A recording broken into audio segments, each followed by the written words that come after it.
Hi guys, ನಾವು ಇವತ್ತಿನ lecture series ಅಲ್ಲಿ ಏನನ್ನ ಕಲಿಯಲಿಕ್ಕೆ ಹೊರಟಿದೀವಿ ಅಂತಂದ್ರೆ ಸೆಕೆಂಡ್ PUC ಅಕೌಂಟೆನ್ಸಿಯ ಫಸ್ಟ್ ಚಾಪ್ಟರ್ ಆದಂತಹ accounting for partnership basic concept ನ ನಾವು ಅರ್ಥ ಮಾಡ್ಕೊಳ್ಳಕ್ಕೆ ಹೋಗ್ತಾ ಇದೀವಿ.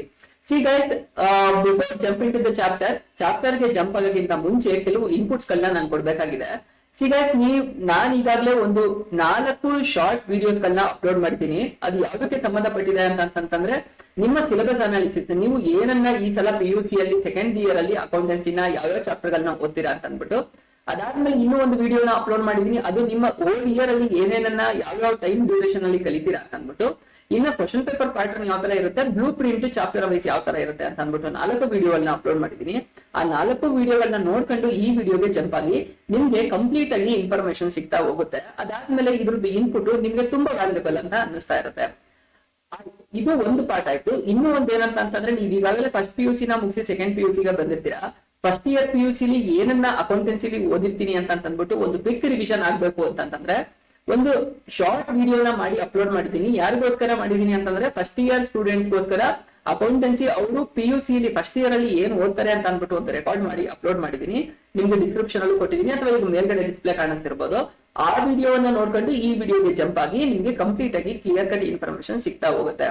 ಸಿ ಗೈಸ್, ಇವತ್ತಿನ ನಾವು ಚಾಪ್ಟರ್ ಯಾವ್ದ್ರ ಮೇಲೆ ಫೋಕಸ್ ಮಾಡ್ತಾ ಇದೀವಿ ಅಂತಂದ್ರೆ accounting for partnership basic concept ಅನ್ನೋ ಚಾಪ್ಟರ್ ಮೇಲೆ ನಾವು ಫೋಕಸ್ ಮಾಡ್ತಾ ಇದೀವಿ. ಸಿ ಗೈಸ್, ನೀವು ಫಸ್ಟ್ ಇಯರ್ ಅಲ್ಲಿ ಓದ್ಬೇಕಾದ್ರೆ ನಿಮ್ಗೆ ಐಡಿಯಾ ಇರ್ಬೋದು ಅಂತ ಅನ್ಕೊಳ್ತೀವಿ. ನೀವು ಯಾವ ಚಾಪ್ಟರ್ ನ ಓದಿದ್ರಿ ಫಸ್ಟ್ ಇಯರ್ PUC ಲಿ ಅಕೌಂಟೆನ್ಸಿಲಿ? Accounting for introduction to accounting ಅನ್ನೋ ಚಾಪ್ಟರ್ ನ ನೀವು ಓದಿದ್ರಿ. ಇಂಟ್ರೊಡಕ್ಷನ್ ಟು ಅಕೌಂಟಿಂಗ್ ಅಂತ ಅದ್ರಲ್ಲಿ ಏನ್ ಓದಿದ್ರಿ? ನೀವು PUC ಅಲ್ಲಿ ಕಾಮರ್ಸ್ ಓದ್ತಾ ಇರೋದು, ಅದರಲ್ಲೂ ಅಕೌಂಟೆನ್ಸಿ ಓದ್ತಾ ಇರೋದು ಫಸ್ಟ್ ಟೈಮ್ ಆಗಿತ್ತು. ಹಾಗಾಗಿ ಅಕೌಂಟೆನ್ಸಿ ಅಂದ್ರೇನು, ಮೀನಿಂಗ್ ಅಂದ್ರೇನು, ಡೆಫಿನೇಷನ್ ಅಂದ್ರೇನು, ಅದು ಆಬ್ಜೆಕ್ಟಿವ್ಸ್ ಏನು, ಅದ್ರ ಫೀಚರ್ ಏನು, ಅದು ಓವರ್ ಎ ಪೀರಿಯಡ್ ಹೇಗೆಲ್ಲ ಡೆವಲಪ್ ಆಯ್ತು ಅನ್ನೋದ್ರ ಜೊತೆಗೆ 20 ಡಿಫ್ರೆಂಟ್ ಟರ್ಮ್ಸ್ ಆಫ್ ಟರ್ಮಿನಾಲಜಿಗಳನ್ನ ನೀವು ಅರ್ಥ ಮಾಡ್ಕೊಂಡಿದ್ದೀರಾ. ಕ್ಯಾಪಿಟಲ್ ಅಂದ್ರೇನು, ಇನ್ವೆಸ್ಟ್ಮೆಂಟ್ ಅಂದ್ರೇನು, ಗೇನ್ ಅಂದ್ರೇನು, ಪ್ರಾಫಿಟ್ ಅಂತಂದ್ರೇನು, ಲಾಸ್ ಅಂದ್ರೇನು, ಡ್ರಾಯಿಂಗ್ಸ್ ಅಂತಂದ್ರೇನು, ಈ ತರ ಬೇರೆ ಬೇರೆ ಟರ್ಮಿನಾಲಜಿಗಳನ್ನೆಲ್ಲ ನೀವು ಕಂಪ್ಲೀಟ್ ಆಗಿ ಅರ್ಥ ಮಾಡ್ಕೊಂಡಿದ್ದೀರಾ. ಸೊ ಅದೇ ತರನೇ ಈ ಸೆಕೆಂಡ್ ಇಯರ್ PUC ಯ ಫಸ್ಟ್ ಚಾಪ್ಟರ್ ಆದಂತಹ ಅಕೌಂಟಿಂಗ್ ಫಾರ್ ಪಾರ್ಟ್ನರ್ಶಿಪ್ ಅನ್ನೋ ಚಾಪ್ಟರ್ ಅಲ್ಲಿ ನೀವು ಪಾರ್ಟ್ನರ್ಶಿಪ್ ಗೆ ಸಂಬಂಧಪಟ್ಟಂಗೆ ಬೇಸಿಕ್ ಕಾನ್ಸೆಪ್ಟ್ ಗಳು ಏನಿದೆ ಅದನ್ನ ಕಂಪ್ಲೀಟ್ ಆಗಿ ಅರ್ಥ ಮಾಡ್ಕೊಳ್ತಾ ಹೋಗ್ತೀರಾ.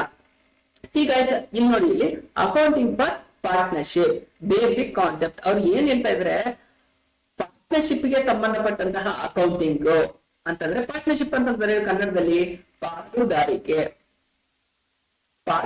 ಸಂಬಂಧಪಟ್ಟಂತಹ ಅಕೌಂಟಿಂಗ್ ಬೇಸಿಕ್ ಕಾನ್ಸೆಪ್ಟ್ ನ ಅಂತಂದ್ರೆ, ಹೇಗೆ ನಾವು ಫಸ್ಟ್ ಇಯರ್ PUC ಲಿ ಟರ್ಮಿನಾಲಜಿಗಳನ್ನ ಕಲ್ತು ಅದ್ರದ್ದು ಏನು ಮೀನಿಂಗ್ ಅಥವಾ ಅಕೌಂಟೆನ್ಸಿ ಹೇಗೆ ಬೆಳೆದಂತು ಅಂತ ಅಂದ್ಬಿಟ್ಟು ಬೇಸಿಕ್ ಇನ್ಫಾರ್ಮೇಶನ್ ನ ಕಲ್ತ್ಕೊಂಡು, ಅದೇ ತರನೇ ಪಾರ್ಟ್ನರ್ಶಿಪ್ ಗೆ ಸಂಬಂಧಪಟ್ಟಂತಹ ಬೇಸಿಕ್ ಕಾನ್ಸೆಪ್ಟ್ ನ ನಾವು ಈ ಚಾಪ್ಟರ್ ಅಲ್ಲಿ ಅರ್ಥ ಮಾಡ್ಕೊಳ್ತೀವಿ ಅಂತ ಹೇಳ್ತಾ ಇದ್ದಾರೆ. ಹಾಗಾದ್ರೆ ಪಾರ್ಟ್ನರ್ಶಿಪ್ ಅಂತಂದ್ರೆ ಏನು ಅಂತ ಅಂದ್ಬಿಟ್ಟು ಈಗ ನೋಡೋಣ.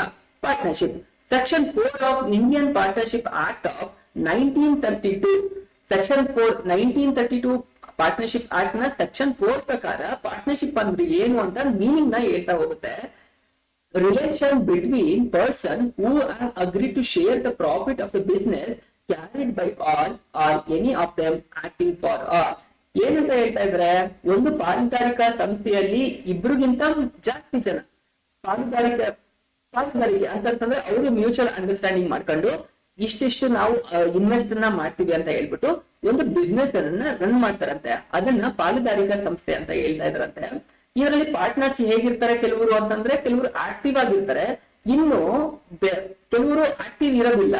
ಅವ್ರ ಪರವಾಗಿ ಯಾರು ಜಾಸ್ತಿ ಆಕ್ಟಿವ್ ಇದ್ದಾರೆ ಅವ್ರಿಗೆ ಪರ್ಮಿಷನ್ ನ ಕೊಟ್ಟಿರ್ತಾರೆ. ಅವರು ಪಾಲುದಾರಿಕಾ ಸಂಸ್ಥೆಯನ್ನ ಸ್ಮೂತ್ ಆಗಿ ರನ್ ಮಾಡ್ಕೊಂಡು ಹೋಗ್ತಾ ಇರ್ತಾರೆ. ಅದನ್ನ ಪಾಲುದಾರಿಕಾ ಸಂಸ್ಥೆ ಅಂತ ಅಂದ್ಬಿಟ್ಟು ಹೇಳ್ತಾ ಇದ್ದಾರೆ ಅಂತ ಹೇಳ್ತಾ ಇದ್ದಾರೆ. ಇನ್ನೊಂದ್ಸಲಿ ನೋಡೋಣ. ರಿಲೇಶನ್ಶಿಪ್ ಬಿಟ್ವೀನ್ ಪರ್ಸನ್, ರಿಲೇಶನ್ಶಿಪ್ ಅಂತಂದ್ರೆ ಎರಡಕ್ಕಿಂತ ಜಾಸ್ತಿ ಇರ್ತಕ್ಕಂತಹ ರಿಲೇಶನ್ಶಿಪ್, ಅವರು ಮ್ಯೂಚುವಲ್ ಅಂಡರ್ಸ್ಟ್ಯಾಂಡಿಂಗ್ ಮಾಡ್ಕೊಂಡು ನಾವು ಬಿಸ್ನೆಸ್ ನ ರನ್ ಮಾಡ್ಕೊಳ್ಳೋಣ ಅಂತ ಹೇಳ್ತಾ ಇದಾರೆ. Who have agree to share the profit of the business, ಅವ್ರು ಏನ್ ಮಾಡ್ತಾರೆ, ದುಡ್ಡು ಇನ್ವೆಸ್ಟ್ಮೆಂಟ್ ಮಾಡ್ಬಿಟ್ಟು ಬಿಸ್ನೆಸ್ ನ ರನ್ ಮಾಡ್ತಾರೆ. ಅದ್ರಲ್ಲಿ ಏನಾಗುತ್ತೆ, ನೆಕ್ಸ್ಟ್ ಬಿಸ್ನೆಸ್ ಮಾಡಿದಾಗ ಪ್ರಾಫಿಟ್ ಬರುತ್ತೆ. ಆ ಪ್ರಾಫಿಟ್ ನ ಯಾವ ಶೇರಿಂಗ್ ರೇಷಿಯೋ, ಯಾವ ಪ್ರಮಾಣದಲ್ಲಿ ನಾವು ಪ್ರಾಫಿಟ್ ನ ಶೇರಿಂಗ್ ಮಾಡ್ಕೊಳ್ಳೋಣ ಅಂತ ಅಂದ್ಬಿಟ್ಟು business carried by all or any of them acting for all. ಈಗ ಒಂದು ಪಾರ್ಟ್ನರ್ಶಿಪ್ ಅಂತಂದ್ರೆ ಮಿನಿಮಮ್ ಇಬ್ರು ಅಂತೂ ಪಾಲುದಾರರು ಬೇಕೇ ಬೇಕು. ಇಬ್ಬರಿಂದ ಇದ್ರೆ ಯಾವ್ದಾದ್ರು ಪಾರ್ಟ್ನರ್ಶಿಪ್ ನ ಮಾಡ್ಲಿಕ್ಕಾಗತ್ತಾ? ಖಂಡಿತ ಮಾಡ್ಲಿಕ್ಕೆ ಸಾಧ್ಯ ಇಲ್ಲ. ಹಾಗಾಗಿ ತುಂಬಾ ಆಕ್ಟಿವ್ ಆಗಿ ಈಗ ಕೆಲವರು ಒಂದು 5 ಜನ ಯಾರೋ ಪಾರ್ಟ್ನರ್ಶಿಪ್ ಬಿಸ್ನೆಸ್ ನ ಮಾಡ್ತಾ ಇದಾರೆ ಅಂತ ಅನ್ಕೊಳ್ಳಿ.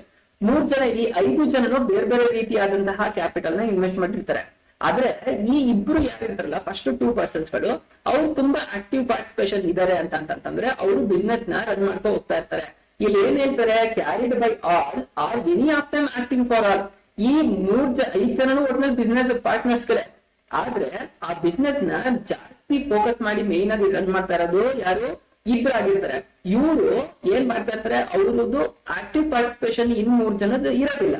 ಈ ಇಬ್ರು ಮೇನ್ ಆಕ್ಟಿವ್ ಪಾರ್ಟ್ನರ್ಸ್ ಏನಿದ್ರಲ್ಲ ಅವರು 3 ಜನನ ರೆಪ್ರೆಸೆಂಟ್ ಮಾಡಿ ಬಿಸ್ನೆಸ್ ನ ರನ್ ಮಾಡಂತದ್ನೇ ಪಾರ್ಟ್ನರ್ಶಿಪ್ ಅಂತ ಹೇಳ್ತಾ ಇದಾರೆ. ಅರ್ಥ ಆಯ್ತು ಅಂತ ನಾನು ಅನ್ಕೊಳ್ತೀನಿ. ಹಾಗಾದ್ರೆ ಈ ಪಾರ್ಟ್ನರ್ಶಿಪ್ ಫಾರ್ಮ್ ನ ಫೀಚರ್ ಗಳು ಏನು? ಫೀಚರ್ ಅಂತಂದ್ರೆ ಏನು? ಗುಣಲಕ್ಷಣಗಳು. ಬರ್ಕೊಳ್ಬೇಕಾದ್ರೆ, ನಾನು ಪಾಠ ಮಾಡ್ಬೇಕಾದ್ರೆ ಸುಮಾರು ಸಲ ನಿಮ್ಗೆ ಹೇಳಿದೀನಿ, ಒಂದು ಕೀ ನೋಟ್ಸ್ ನ ಅಥವಾ ಏನಾದ್ರು ಇಟ್ಕೊಂಡು ಬರ್ಕೊಳ್ತಾ ಹೋಗಿ. ಯಾವಾಗ ನೀವು ಬರ್ಕೊಳ್ತೀರಾ ಅದು ಬ್ರೈನ್ ಗೆ ಹೋಗು ಸೇರುತ್ತೆ ಅಂತ ಅಂದ್ಬಿಟ್ಟು. ಪಾರ್ಟ್ನರ್ಶಿಪ್ ಅಂತಂದ್ರೇನು? ಪಾಲುದಾರಿಕೆ. ಓಕೆನಾ? ಹಾಗಾದ್ರೆ ಈ ಪಾಲುದಾರಿಕಾ ಸಂಸ್ಥೆಯ ಗುಣಲಕ್ಷಣಗಳು ಏನೇನು ಅಂತ ನೋಡೋಣ. 2 or more ಪರ್ಸನ್, ಇದರಲ್ಲಿ ಮಿನಿಮಮ್ ಇಬ್ರಿಗಿಂತ ಜಾಸ್ತಿ ಪರ್ಸನ್ ಗಳು ಇರ್ಬೇಕು. ಅವಾಗ ಮಾತ್ರ ಅದನ್ನ, ಈಗ ಒಬ್ಬರೇ ಒಬ್ಬ ಬಿಸ್ನೆಸ್ ಪರ್ಸನ್ ಇದ್ದ ಅಂತಂದ್ರೆ ಅದನ್ನ ಪಾರ್ಟ್ನರ್ಶಿಪ್ ಅಂತ ಕರೀತಾರ? ಖಂಡಿತ ಕರೆಯಕ್ಕಾಗಲ್ಲ. ಇಬ್ರಿಗಿಂತ ಜಾಸ್ತಿ ಇದ್ರೆ ಮಾತ್ರನೇ ಅದನ್ನ ಪಾರ್ಟ್ನರ್ಶಿಪ್ ಅಂತ ಕರೀತಾರೆ. 2 ಅಥವಾ 2ಕ್ಕಿಂತ ಜಾಸ್ತಿ ಪರ್ಸನ್ ಗಳು ಇರ್ಬೇಕು ಅಂತ ಹೇಳ್ತಾ ಇದ್ರೆ, ಅದಕ್ಕೊಂದು ಅಗ್ರಿಮೆಂಟ್ ಇರ್ಬೇಕು ಅಂತ ಹೇಳ್ತಾ ಇದ್ರೆ. ಈಗ ನೀವು ಏನೇ ಒಂದು ಬಿಸ್ನೆಸ್ ಮಾಡ್ತೀವಿ ಅಂತಂದ್ರು ಬೇಡ, ನಿಮ್ಮ ಪ್ರಾಕ್ಟಿಕಲ್ ಆಗಿ ಒಂದು ಲೈಫ್ ಎಕ್ಸ್ಪೆರಿಮೆಂಟ್ ಅಥವಾ ಲೈಫ್ ಕಾಮನ್ ಆಗಿ ನಡೀತಕ್ಕಂತಹ ಒಂದು ಎಕ್ಸಾಂಪಲ್ ನೇ ಕೊಡ್ತೀನಿ. ನೀವು ಯಾವ್ದೋ ಒಂದು ರೆಂಟೆಡ್ ಹೋಮೋ ಅಥವಾ ಲೀಸ್ ಹೋಮ್ ಅಲ್ಲೋ ಇದ್ದೀರಾ ಅಂತ ಅನ್ಕೊಳ್ಳಿ. ನೀವು ಓನರ್ ಇಂದ ಒಂದು ಲೀಸ್ ಅಗ್ರಿಮೆಂಟ್ ನ ತರ್ತೀರಾ ಅಥವಾ ರೆಂಟ್ ಅಗ್ರಿಮೆಂಟ್ ಅನ್ನ ನೀವು ಮಾಡಿದ್ರೆ ರೆಂಟಲ್ ಅಗ್ರಿಮೆಂಟ್ ನ ಮಾಡಿಸ್ಕೊಳ್ತೀರಾ. ಅದ್ರಲ್ಲಿ ಏನೇನ್ ಟರ್ಮ್ಸ್ ಅಂಡ್ ಕಂಡೀಷನ್ಸ್ ಬರೀತೀರಾ, ನೀವು ಡೆಪಾಸಿಟ್ ಎಷ್ಟಿರ್ತೀರಾ, ಮಂತ್ಲಿ ಎಷ್ಟು ಪೇಮೆಂಟ್ ಮಾಡ್ತೀರಾ, ಅಲ್ಲಿ ಬರ್ತಕ್ಕಂತಹ ವಾಟರ್ ಬಿಲ್ಲು, ಎಲೆಕ್ಟ್ರಿಸಿಟಿ ಬಿಲ್ಲು ಯಾರು ಪೇ ಮಾಡ್ಬೇಕು, ಅದಾದ್ಮೇಲೆ ಮನೇಲಿ ಬಿಡ್ತಕ್ಕಂಥ ಮನೇನ ಬಿಟ್ಕೊಡುವಂತಹ ಟೈಮ್ ಅಲ್ಲಿ ಅವ್ರ ಮನೇನ ಯಾವ ತರ ರಿಟರ್ನ್ ಮಾಡಿ ಕೊಡ್ಬೇಕು. ಸೊ ಈ ತರ ಟರ್ಮ್ಸ್ ಅಂಡ್ ಕಂಡೀಷನ್ ನ ಕಂಪ್ಲೀಟ್ ಆಗಿ ಅದರಲ್ಲಿ ಬರೆದು ಕೊಟ್ಟಿರ್ತಾರೆ. ಯಾಕಂತಂದ್ರೆ ನೀವು ಅಮೌಂಟ್ ಕೊಟ್ಟಿರ್ತೀರಾ. ಒಂದು ಮನೆ ವಿಚಾರಕ್ಕೆ ಒಂದು ಬಾಡಿಗೆ ಅಥವಾ ಗೋಗಿ ತಗೊಳ್ಬೇಕಾದ್ರೆ, ಲೀಸ್ ಅಥವಾ ರೆಂಟ್ ತಗೊಳ್ಬೇಕಾದ್ರೆ ನಾವು ಅಷ್ಟು ಪ್ರೋಸೆಸ್ ಮಾಡ್ಬೇಕಾದ್ರೆ, ಲಾಟ್ ಟುಗೆದರ್ ಇನ್ವೆಸ್ಟ್ಮೆಂಟ್ ಅನ್ನ ಮಾಡ್ಬೇಕಾದ್ರೆ ಪಾರ್ಟ್ನರ್ಸ್ ಗಳು ಒಂದು ಅಗ್ರಿಮೆಂಟ್ ಇಲ್ಲದೆ ಹೋದ್ರೆ ಏನಾಗುತ್ತೆ, ಮುಂದೆ ಪ್ರಾಫಿಟ್ ಆದಾಗ ಜಗಳಗಳು ಸ್ಟಾರ್ಟ್ ಆಗ್ಬೋದು. ಹಾಗಾಗಿ ಒಂದು ಅಗ್ರಿಮೆಂಟ್ ಇರುತ್ತೆ ಅಂತ ಹೇಳ್ತಾ ಇದ್ದಾರೆ. ಓಕೆನಾ? ಇದ್ರದ್ದು ಅಬ್ರಿವೇಶನ್ ಇನ್ನು ತುಂಬಾ ಬರ್ತಾ ಹೋಗುತ್ತೆ, ಅದನ್ನ ನೆಕ್ಸ್ಟ್ ಅಲ್ಲಿ ಹೇಳ್ತಾ ಹೋಗ್ತೀನಿ. ಅದಾದ್ಮೇಲೆ ಇದು ಒಂದು ಬಿಸ್ನೆಸ್ ನ ನಡೆಸಬೇಕು ಅಂತ ಹೇಳ್ತಾ ಇದೆ. ಅದು ಯಾವ ತರದ್ದು ಲೀಗಲ್ ಬಿಸ್ನೆಸ್ ನ ಮಾಡ್ಬೇಕು, ಯಾವುದೇ ಕಾರಣಕ್ಕೂ ಇಲ್ಲಿಗಲ್ ಬಿಸ್ನೆಸ್ ನ ಮಾಡಂಗಿಲ್ಲ. ಒಂದು ಸೊಸೈಟಿಯ ಫ್ರೇಮ್ ವರ್ಕ್ ಒಳಗೆ ಏನಿದೆ ಆ ತರದ ಬಿಸ್ನೆಸ್ ಲೀಗಲ್ ಆಗಿ ಗೌರ್ಮೆಂಟ್ ಇಂದ ಏನ್ ಪರ್ಮಿಷನ್ ತಗೊಳ್ಬೇಕು ಆ ತರದ ಪರ್ಮಿಷನ್ ಗಳನ್ನೆಲ್ಲ ತಗೊಂಡು ಆ ಟರ್ಮ್ಸ್ ಅಂಡ್ ಕಂಡೀಷನ್ಸ್ ಏನೇನಿದೆ ಅದನ್ನೆಲ್ಲ ಫುಲ್ಫಿಲ್ ಮಾಡಿ, ಅದಾದ್ಮೇಲೆ ಅವ್ರು ಏನ್ ಪೇಮೆಂಟ್ ಗವರ್ನಮೆಂಟ್ ಮಾಡ್ಬೇಕು ಆ ಪೇಮೆಂಟ್ ಗಳು, ಡೆಪಾಸಿಟ್ ಗಳು ಎಲ್ಲವನ್ನ ಮಾಡಿ ಬಿಸ್ನೆಸ್ ರನ್ ಮಾಡಿ, ಅದಾದ್ಮೇಲೆ ಗವರ್ಮೆಂಟ್ ಕಟ್ಟಬೇಕಾದಂತಹ ಟ್ಯಾಕ್ಸ್ ಗಳು ಏನಿದೆ ಆ ಟ್ಯಾಕ್ಸ್ ನೆಲ್ಲ ಪೇಮೆಂಟ್ ಮಾಡಿ, ಅದಾದ್ಮೇಲೆ ಪ್ರಾಫಿಟ್ ನ ಅವರು ಎಂಜಾಯ್ ಮಾಡ್ಬೋದಾಗಿದೆ. ಸೊ ಅವರೊಂದು ಲೀಗಲ್ ಬಿಸ್ನೆಸ್ ಮಾಡ್ಬೋದು, ಇಲ್ಲಿಗಲ್ ಬಿಸ್ನೆಸ್ ಆಕ್ಟಿವಿಟಿಗಳನ್ನ ಮಾಡಂಗಿಲ್ಲ ಅಂತ ಹೇಳ್ತಾ ಇದಾರೆ. ಇಲ್ಲಿಗಲ್ ಬಿಸ್ನೆಸ್ ಅಂತಂದ್ರೆ ನಿಮಗೆ ಗೊತ್ತಿರ್ಬೋದು ಯಾವ ತರದ ಇಲ್ಲಿಗಲ್ ಬಿಸ್ನೆಸ್ ಗಳು. ಈಗ ದರೋಡೆ ನಡೆಯುವಂತದ್ದು, ಈ ತರದೆಲ್ಲವೂ ಇಲ್ಲಿಗಲ್ ಬಿಸ್ನೆಸ್ ಆಗುತ್ತೆ. ಕಳ್ತನ ಮಾಡುವಂತದ್ದು ಇವೆಲ್ಲ ಇಲ್ಲಿಗಲ್ ಬಿಸ್ನೆಸ್. ಈಗ ಇಬ್ರು ಪಾರ್ಟ್ನರ್ ಸೇರಿಸ್ಬಿಟ್ಟು ಒಂದು ಕಳ್ತನ ಮಾಡ್ದ ಅಂತಂದ್ರೆ ಅದು ಬಿಸ್ನೆಸ್ ಆಗಂಗಿಲ್ಲ. ಹಾಗಾಗಿ ಲೀಗಲ್ ಬಿಸ್ನೆಸ್ ನ ಮಾಡ್ಬೇಕು ಅಂತ ಹೇಳ್ತಾ ಇದಾರೆ. ಅದಾದ್ಮೇಲೆ ಏನು ಫೀಚರ್ ಅಲ್ಲಿ ಶೇರಿಂಗ್ ಆಫ್ ಪ್ರಾಫಿಟ್. ಒಂದು ಈಗ ಪಾರ್ಟ್ನರ್ಸ್ ಗಳು ಅವ್ರು ಅಷ್ಟು ಕ್ಯಾಪಿಟಲ್ ನ ಇನ್ವೆಸ್ಟ್ ಮಾಡಿದ್ದಾರೆ ಅಂತಂದ್ರೆ ನೆಕ್ಸ್ಟ್ ಬಿಸ್ನೆಸ್ ರನ್ ಆದ್ಮೇಲೆ ಅದು ಪ್ರಾಫಿಟ್ ನ ಮಾಡುತ್ತೆ. ಪ್ರಾಫಿಟ್ ಮಾಡಾದ್ಮೇಲೆ ಏನಾಗುತ್ತೆ, ಪ್ರಾಫಿಟ್ ಮಾಡಾದ್ಮೇಲೆ ಅವರು ಏನ್ ಕ್ಯಾಪಿಟಲ್ ನ ಇನ್ವೆಸ್ಟ್ ಮಾಡಿದ್ದಾರೆ ಆ ಕ್ಯಾಪಿಟಲ್ ಇನ್ವೆಸ್ಟ್ ಮಾಡಿರುವಂತಹ ರೇಷಿಯೋ ಬೇಸ್ ಮೇಲೆ ಅವರು ಪ್ರಾಫಿಟ್ ನ ಅವ್ರವ್ರ ಪಾಲುದಾರಿಕೆಯಾಗಿ ಶೇರ್ ಮಾಡ್ಕೊಳ್ಬಹುದು. ಅವ್ರಿಗೆ ಮುಂದೆ ಬರ್ತಕ್ಕಂತಹ ಪ್ರಾಫಿಟ್ ನಲ್ಲಿ ಅವ್ರು ತಗೊಳ್ಬಹುದು. ಇದು ಮೇನ್ ಫೀಚರ್ಸ್ ಆಫ್ ಪಾರ್ಟ್ನರ್ಶಿಪ್ ಅಂತ ಅಂದ್ಬಿಟ್ಟು ಕೇಳ್ತಾ ಇದ್ರೆ ನಿಮ್ಗೆ 2 ಮಾರ್ಕ್ಸ್ ಗೆ ಕೇಳ್ಬೋದು. Mention the features of partnership ಅಂತ ಅಂದ್ಬಿಟ್ಟು ಈ 4 ಪಾಯಿಂಟ್ ಗಳನ್ನ, ಪಾರ್ಟ್ನರ್ಶಿಪ್ ಅಂತಂದ್ರೆ ಏನು ಅಂತ ಬರ್ಬಿಟ್ಟು 4 ಪಾಯಿಂಟ್ ಗಳನ್ನ ಎಕ್ಸ್ಪ್ಲೈನ್ ಮಾಡ್ತು. 4 ಪಾಯಿಂಟ್ ಗಳನ್ನ ಬರೀ ಕೀ ಪಾಯಿಂಟ್ ಇಟ್ರೆ ಸಾಕು, ನಿಮ್ಗೆ 2 ಮಾರ್ಕ್ಸ್ ಸ್ಕೋರ್ ಆಗ್ಬಿಡುತ್ತೆ. ಆಯ್ತಾ? ದೆನ್ ಇನ್ನೂ ಒಂದು ನಾನು ಫಸ್ಟ್ ಹೇಳ್ಬೇಕಾಗಿತ್ತು, ಅಫ್ಕೋರ್ಸ್ ಈ ಚಾಪ್ಟರ್ ನಿಮ್ಗೆ ಎಕ್ಸಾಮ್ ಪಾಯಿಂಟ್ ಆಫ್ ವ್ಯೂ ಅಲ್ಲಿ ತುಂಬಾ ಇಂಪಾರ್ಟೆಂಟ್ ಆಗುತ್ತೆ. ಈ ಚಾಪ್ಟರ್ ನಿಮ್ಗೆ ಎಷ್ಟು ಮಾರ್ಕ್ಸ್ ಗೆ ಬರುತ್ತೆ ಏನಾರ ಐಡಿಯಾ ಇದೆಯಾ? ಎಕ್ಸಾಮ್ಗೆ ಈ ಚಾಪ್ಟರ್ ಇಂದ ನಿಮ್ಗೆ 10 ಮಾರ್ಕ್ಸ್ಗೆ ನಿಮ್ಗೆ ಎಕ್ಸಾಮ್ಗೆ ಅಪಿಯರ್ ಆಗುತ್ತೆ. 10 ಮಾರ್ಕ್ಸ್ಗೆ ಎಕ್ಸಾಮ್ಗೆ ಕಂಪಲ್ಸರಿ ಬಂದೇ ಬರ್ತದೆ. ಪಾರ್ಟ್ ಎ ಅಲ್ಲಿ ನಿಮ್ಗೆ 2 ಕ್ವಶನ್ಸ್ ಇರುತ್ತೆ, 2 ಮಾರ್ಕ್ಸ್ ಬರುತ್ತೆ. 2 ಕ್ವಶನ್ ಕೇಳ್ತಾರೆ, ಒಂದೊಂದು ಕ್ವಶನ್ಗೆ 1 ಮಾರ್ಕ್ಸ್, 2 ಕ್ವಶನ್ ಬರ್ತದೆ. 2 ಕ್ವಶನ್ ಅಟೆಂಡ್ ಮಾಡೋದ್ರಿಂದ ಕರೆಕ್ಟ್ ಆಗಿ 2 ಮಾರ್ಕ್ಸ್ ಸ್ಕೋರ್ ಆಗುತ್ತೆ. ಪಾರ್ಟ್ ಬಿ ಅಲ್ಲಿ 1 ಕ್ವಶನ್ ಇರುತ್ತೆ, 2 ಮಾರ್ಕ್ಸ್. ಅಲ್ಲಿ ಏನು ಪಾರ್ಟ್ ಬಿ ಅಲ್ಲಿ ಕೇಳ್ತಕ್ಕಂತಹದ್ದು 2 ಮಾರ್ಕ್ಸ್ ಇನ್ ಕ್ವಶನ್ಗಳು, 1 ಕ್ವಶನ್ ಇರುತ್ತೆ, 2 ಮಾರ್ಕ್ಸ್ ಬರುತ್ತೆ. ಪಾರ್ಟ್ ಸಿ ಅಲ್ಲಿ ನಿಮ್ಗೆ 1 ಕ್ವಶನ್ ಕೇಳ್ತಾರೆ, ಅದಕ್ಕೆ 6 ಮಾರ್ಕ್ಸ್ ಇರುತ್ತೆ. ಪಾರ್ಟ್ ಡಿ ಅಲ್ಲಿ ಯಾವುದೇ ರೀತಿ ಕ್ವಶನ್ ಗಳನ್ನ ಕೇಳೋದಿಲ್ಲ. ಪಾರ್ಟ್ ಡಿ ಅಲ್ಲಿ ಬರ್ತಕ್ಕಂಥದ್ದು 12 ಮಾರ್ಕ್ಸ್ ಇನ್ ಕ್ವಶನ್ಸ್ ಗಳು, ಬಟ್ ಯಾವುದೇ ಬರೋದಿಲ್ಲ ಅಂತ ಹೇಳ್ತಾ ಇದ್ದಾರೆ. ಸೊ ಇಲ್ಲಿ 6 + 2 + 2 = 10 ಮಾರ್ಕ್ಸ್. 10 ಮಾರ್ಕ್ಸ್ ಯಾವ್ದ್ರಿಂದ? ಅಕೌಂಟಿಂಗ್ ಫಾರ್ ಪಾರ್ಟ್ನರ್ಶಿಪ್ ಅನ್ನೋ ಚಾಪ್ಟರ್ ಇಂದ ಬರ್ತಾ ಇದೆ ಅಂತ ಅನ್ನೋದು ನಿಮ್ಗೆ ಈಗ ಕಂಪ್ಲೀಟ್ ಆಗಿ ಅರ್ಥ ಆಯ್ತು. ಈಗ ಏನ್ ನೋಡ್ದು? ಮೀನಿಂಗ್, ಪಾರ್ಟ್ನರ್ಶಿಪ್ ಮೀನಿಂಗ್ ಏನಂತ ನೋಡ್ದು, ಅದ್ರ ಫೀಚರ್ ಗಳು ಏನೇನು ಅಂತ ಅಂದ್ಬಿಟ್ಟು ನೋಡ್ದು. ಹಾಗಾದ್ರೆ ಪಾರ್ಟ್ನರ್ಶಿಪ್ ಡೀಡ್ ಅಂತಂದ್ರೇನು? ಪಾರ್ಟ್ನರ್ಶಿಪ್ ಡೀಡ್ ಅಲ್ಲಿ ಏನೇನು ಕಂಟೆಂಟ್ ಇನ್ಫಾರ್ಮೇಶನ್ ಫುಲ್ಫಿಲ್ ಆಗಿರುತ್ತೆ ಅನ್ನೋದನ್ನ ಕಂಪ್ಲೀಟ್ ಆಗಿ ನೋಡ್ತಾ ಹೋಗೋಣ. C guys, partnership deed. ಹಾಗಾದ್ರೆ ಪಾರ್ಟ್ನರ್ಶಿಪ್ ಡೀಡ್ ಅಂತಂದ್ರೇನು? ಡೀಡ್ ಅಂತಂದ್ರೇನು? ಫಸ್ಟ್ ಆಫ್ ಆಲ್ ಡೀಡ್ ಅಂತಂದ್ರೆ ಒಂದು ಕರಾರು ಪತ್ರ ಅಂತ ಹೇಳ್ತಾರೆ, ಅಥವಾ ದಾಖಲೆ. ಬರ್ಕಲಿ, ತುಂಬಾ ಇಂಪಾರ್ಟೆಂಟ್. ದಾಖಲೆ ಅಥವಾ ಪ್ರಮಾಣ ಪತ್ರ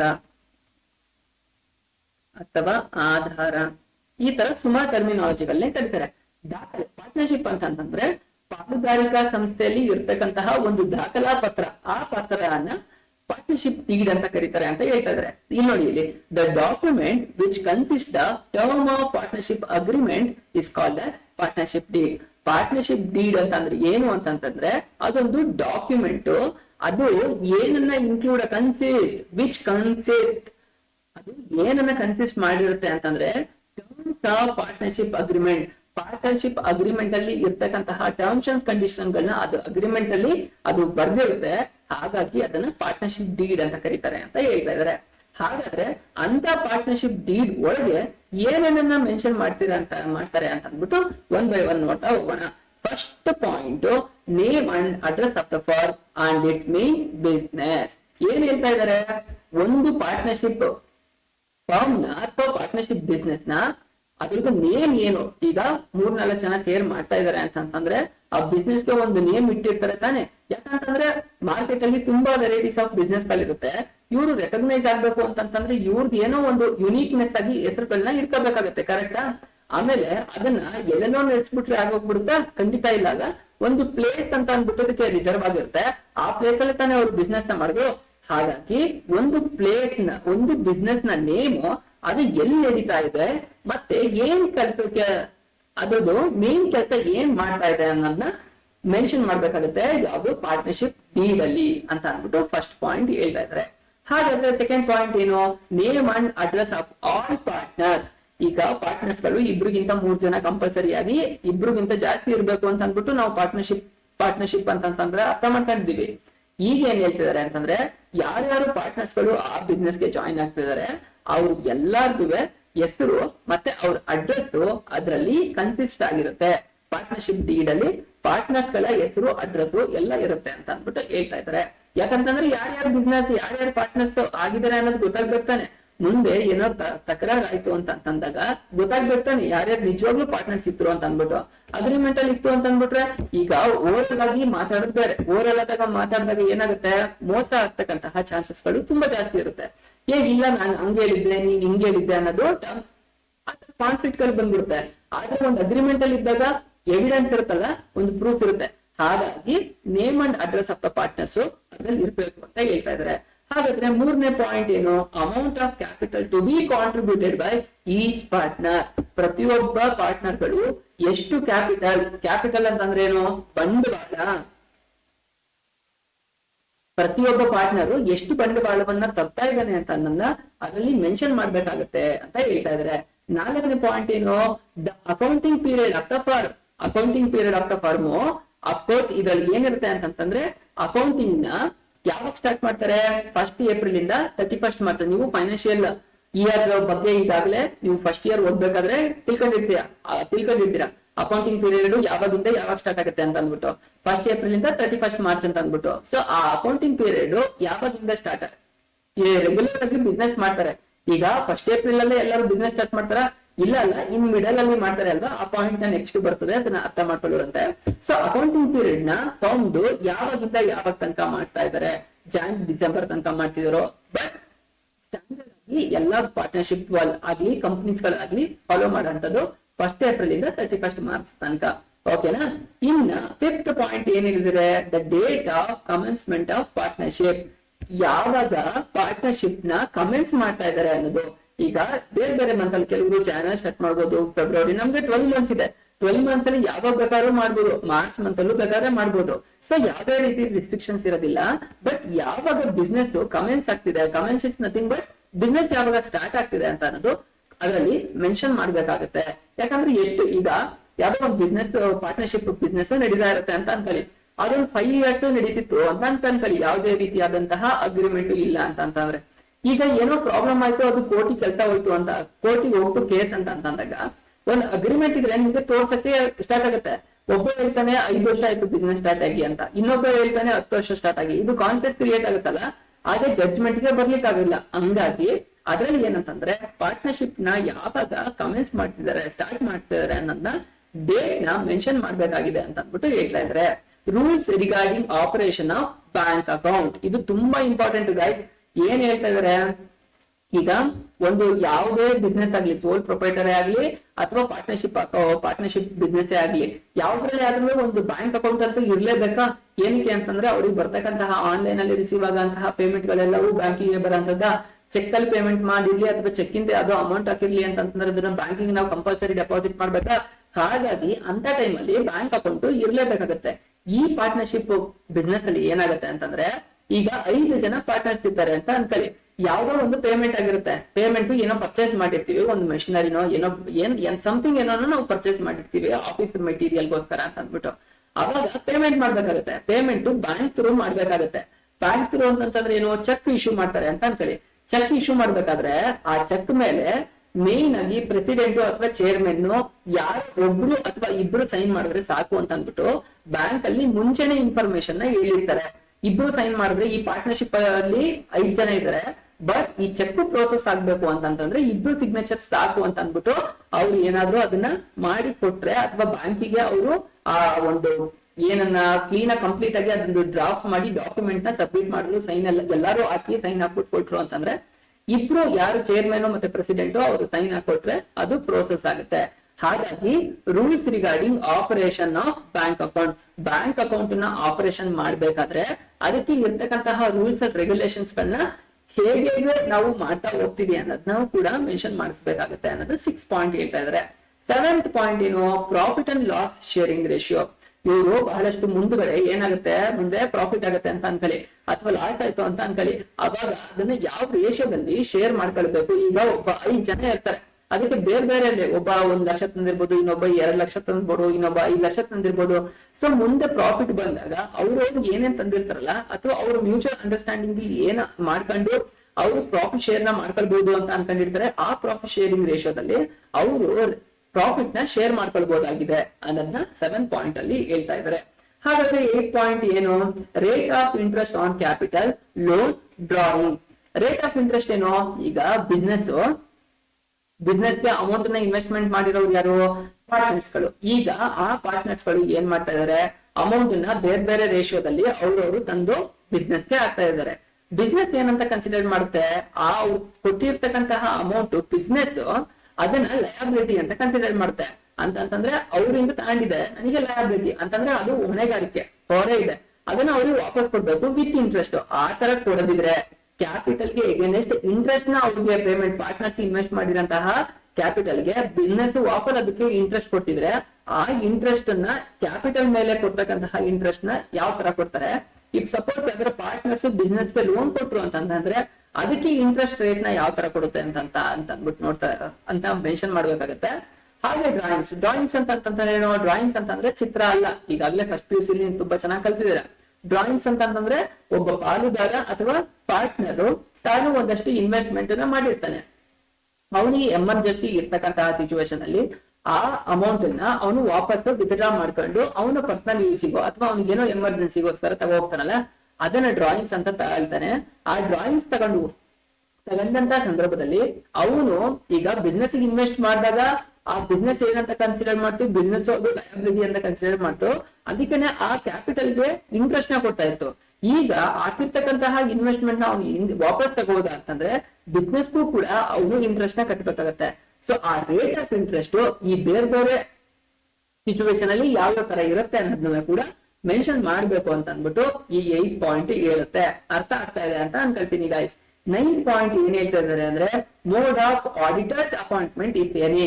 ಏನು ನೀವು ಬಿಸ್ನೆಸ್ ಮಾಡ್ತಾ ಇದೀರಾ ಅಂತ ಅಂದ್ಬಿಟ್ಟು ಸುಮ್ನೆ ಪಾರ್ಟ್ನರ್ಶಿಪ್ ಬಿಸ್ನೆಸ್ ತುಂಬಾ ಲಕ್ಷಾಂತರ ರೂಪಾಯಿ ಹಾಕಿ ಇನ್ವೆಸ್ಟ್ಮೆಂಟ್ ನ ಮಾಡ್ತಾ ಇದೀರಾ ಅಂತ ಅಂದ್ಬಿಟ್ರೆ ಅದು ಎಷ್ಟು ಪ್ರಾಫಿಟ್ ಆಗ್ತಾ ಇರುತ್ತೆ, ಅದು ಎಷ್ಟು ಟ್ಯಾಕ್ಸ್ ಕಟ್ಟಬೇಕು ಅನ್ನೋದು ಎಲ್ಲಾನು ಕೂಡ ಮಾನಿಟರ್ ಮಾಡೋರು ಬೇಕಾಗ್ತಾ ಇರ್ತಾನೆ. ಅದಕ್ಕೆ ಫೈನಲ್ ಆಗಿ ಸಬ್ಮಿಟ್ ಮಾಡ್ತಾರೆ ಅಂತಂತಂದ್ರೆ ಆಡಿಟರ್ ಸಿಗ್ನೇಚರ್ ಬೇಕಾಗುತ್ತೆ. ಸೊ ಅವಾಗ ಏನ್ ಮಾಡ್ಬೇಕಾಗುತ್ತೆ, ನೀವು ಕಂಪಲ್ಸರಿಯಾಗಿ ಆಡಿಟರ್ ನ ಅಪಾಯಿಂಟ್ಮೆಂಟ್ ಮಾಡ್ಕೊಳ್ಬೇಕಾಗುತ್ತೆ. ಆಡಿಟರ್ ನ ಅಪಾಯಿಂಟ್ಮೆಂಟ್ ಮಾಡ್ಕೊಳ್ಬೇಕಾದ್ರೆ ನೀವು ಅವ್ರಿಗೆ ಯಾವ ತರದ ಪೇಮೆಂಟ್ ಕೊಡ್ತೀರಾ, ಯಾವ ವರ್ಷಕ್ಕೆ ಕಾಂಟ್ರಾಕ್ಟ್ ತರ ಅವ್ರನ್ನ ಕಂಪ್ಲೀಟ್ ಆಗಿ ತಗೊಳ್ತೀರಾ, ಅಥವಾ ಯಾವ ತರ ಕಂಡೀಷನ್ ಮೇಲೆ ನೀವು ಪ್ರತಿ 6 months ಫೈನಾನ್ಷಿಯಲ್ ಅಕೌಂಟಿಂಗ್ ನ ಅವ್ರ ಹತ್ರ ಮಾಡಿಸ್ತೀರಾ, ಆಡಿಟ್ ರಿಪೋರ್ಟ್ ನ ಮಾಡಿಸ್ತೀರಾ ಅಥವಾ ಆನ್ಯುವಲಿ ಒಂದ್ಸತಿ ಮಾಡಿಸ್ತೀರಾ ಅಂತ ಅಂದ್ಬಿಟ್ಟು ಈ ಆಡಿಟರ್ ಅಪಾಯಿಂಟ್ಮೆಂಟ್ ಗೆ ಸಂಬಂಧಪಟ್ಟ ಇನ್ಫಾರ್ಮೇಶನ್ ಕೂಡ ಮೆನ್ಷನ್ ಮಾಡ್ಬೇಕು ಅಂತ ಅಂದ್ಬಿಟ್ಟು ಹೇಳ್ತಾ ಇದ್ರೆ. ಅರ್ಥ ಆಯ್ತು ಅಂತ ಅನ್ಕೊಳ್ತೀನಿ. Next salary, commission etcetera if payable to any partner. ಏನಂತಂದ್ರೆ ಒಂದು ಪಾರ್ಟ್ನರ್ಶಿಪ್ ಫರ್ಮ್ ಅಲ್ಲಿ ಪಾರ್ಟ್ನರ್ಸ್ ಗಳು ಕೆಲಸ ಮಾಡ್ತಾ ಇರ್ತಾರೆ, ಕರೆಕ್ಟಾ? ಏನಂತ ಅಂದ್ಬಿಟ್ಟು ಅವ್ರು ಇನ್ವೆಸ್ಟ್ಮೆಂಟ್ ಮಾಡ್ಬಿಟ್ಟು ಸುಮ್ನೆ ಕೂತ್ಕೊಳ್ತೀನಿ ಅಂತಂದ್ರೆ ಬಿಸ್ನೆಸ್ ರನ್ ಆಗ್ಬೇಕಲ್ವಾ. ಕೆಲವು ಟೈಮ್ ಅಲ್ಲಿ ಏನ್ ಮಾಡ್ತಾರೆ ಅಂತಂದ್ರೆ ಇನ್ವೆಸ್ಟ್ಮೆಂಟ್ ಮಾಡಿದಂತಹ ಪಾರ್ಟ್ನರ್ಸ್ ಗಳು ಬಿಸ್ನೆಸ್ ಅಲ್ಲಿ ವರ್ಕ್ ಮಾಡ್ತಾ ಇರ್ತಾರೆ. ಸೊ ಆ ಬಿಸ್ನೆಸ್ ಅಲ್ಲೇನೆ ಅವ್ರು ಇನ್ವೆಸ್ಟ್ ಮಾಡಿ ವರ್ಕ್ ಮಾಡ್ತಾ ಇದಾರೆ ಅಂತಂದ್ರೆ ಅದರಿಂದ ಅವರು ಸ್ಯಾಲ್ರಿನ ತಗೊಳ್ಬಹುದಾಗಿದೆ. ಸ್ಯಾಲ್ರಿನ ಅದಾದ್ಮೇಲೆ ಯಾರೋ ಒಬ್ರು ಬಿಸ್ನೆಸ್ ನ ತುಂಬಾ ಚೆನ್ನಾಗಿ ಮಾಡ್ತಾರೆ ಅಂತ ಅಂದಾಗ ಬಿಸ್ನೆಸ್ ಇಂದ ಕಮಿಷನ್ ಕೂಡ ತಗೊಳ್ಬಹುದಾಗಿದೆ. ಈಗ ನೋಡಿ ಇಲ್ಲಿ ಏನೋ ಒಂದು ಐಟಮ್ ಅಥವಾ ಮೆಟೀರಿಯಲ್ ಇರುತ್ತೆ ಅಂತ ಅನ್ಕೊಳ್ಳಿ.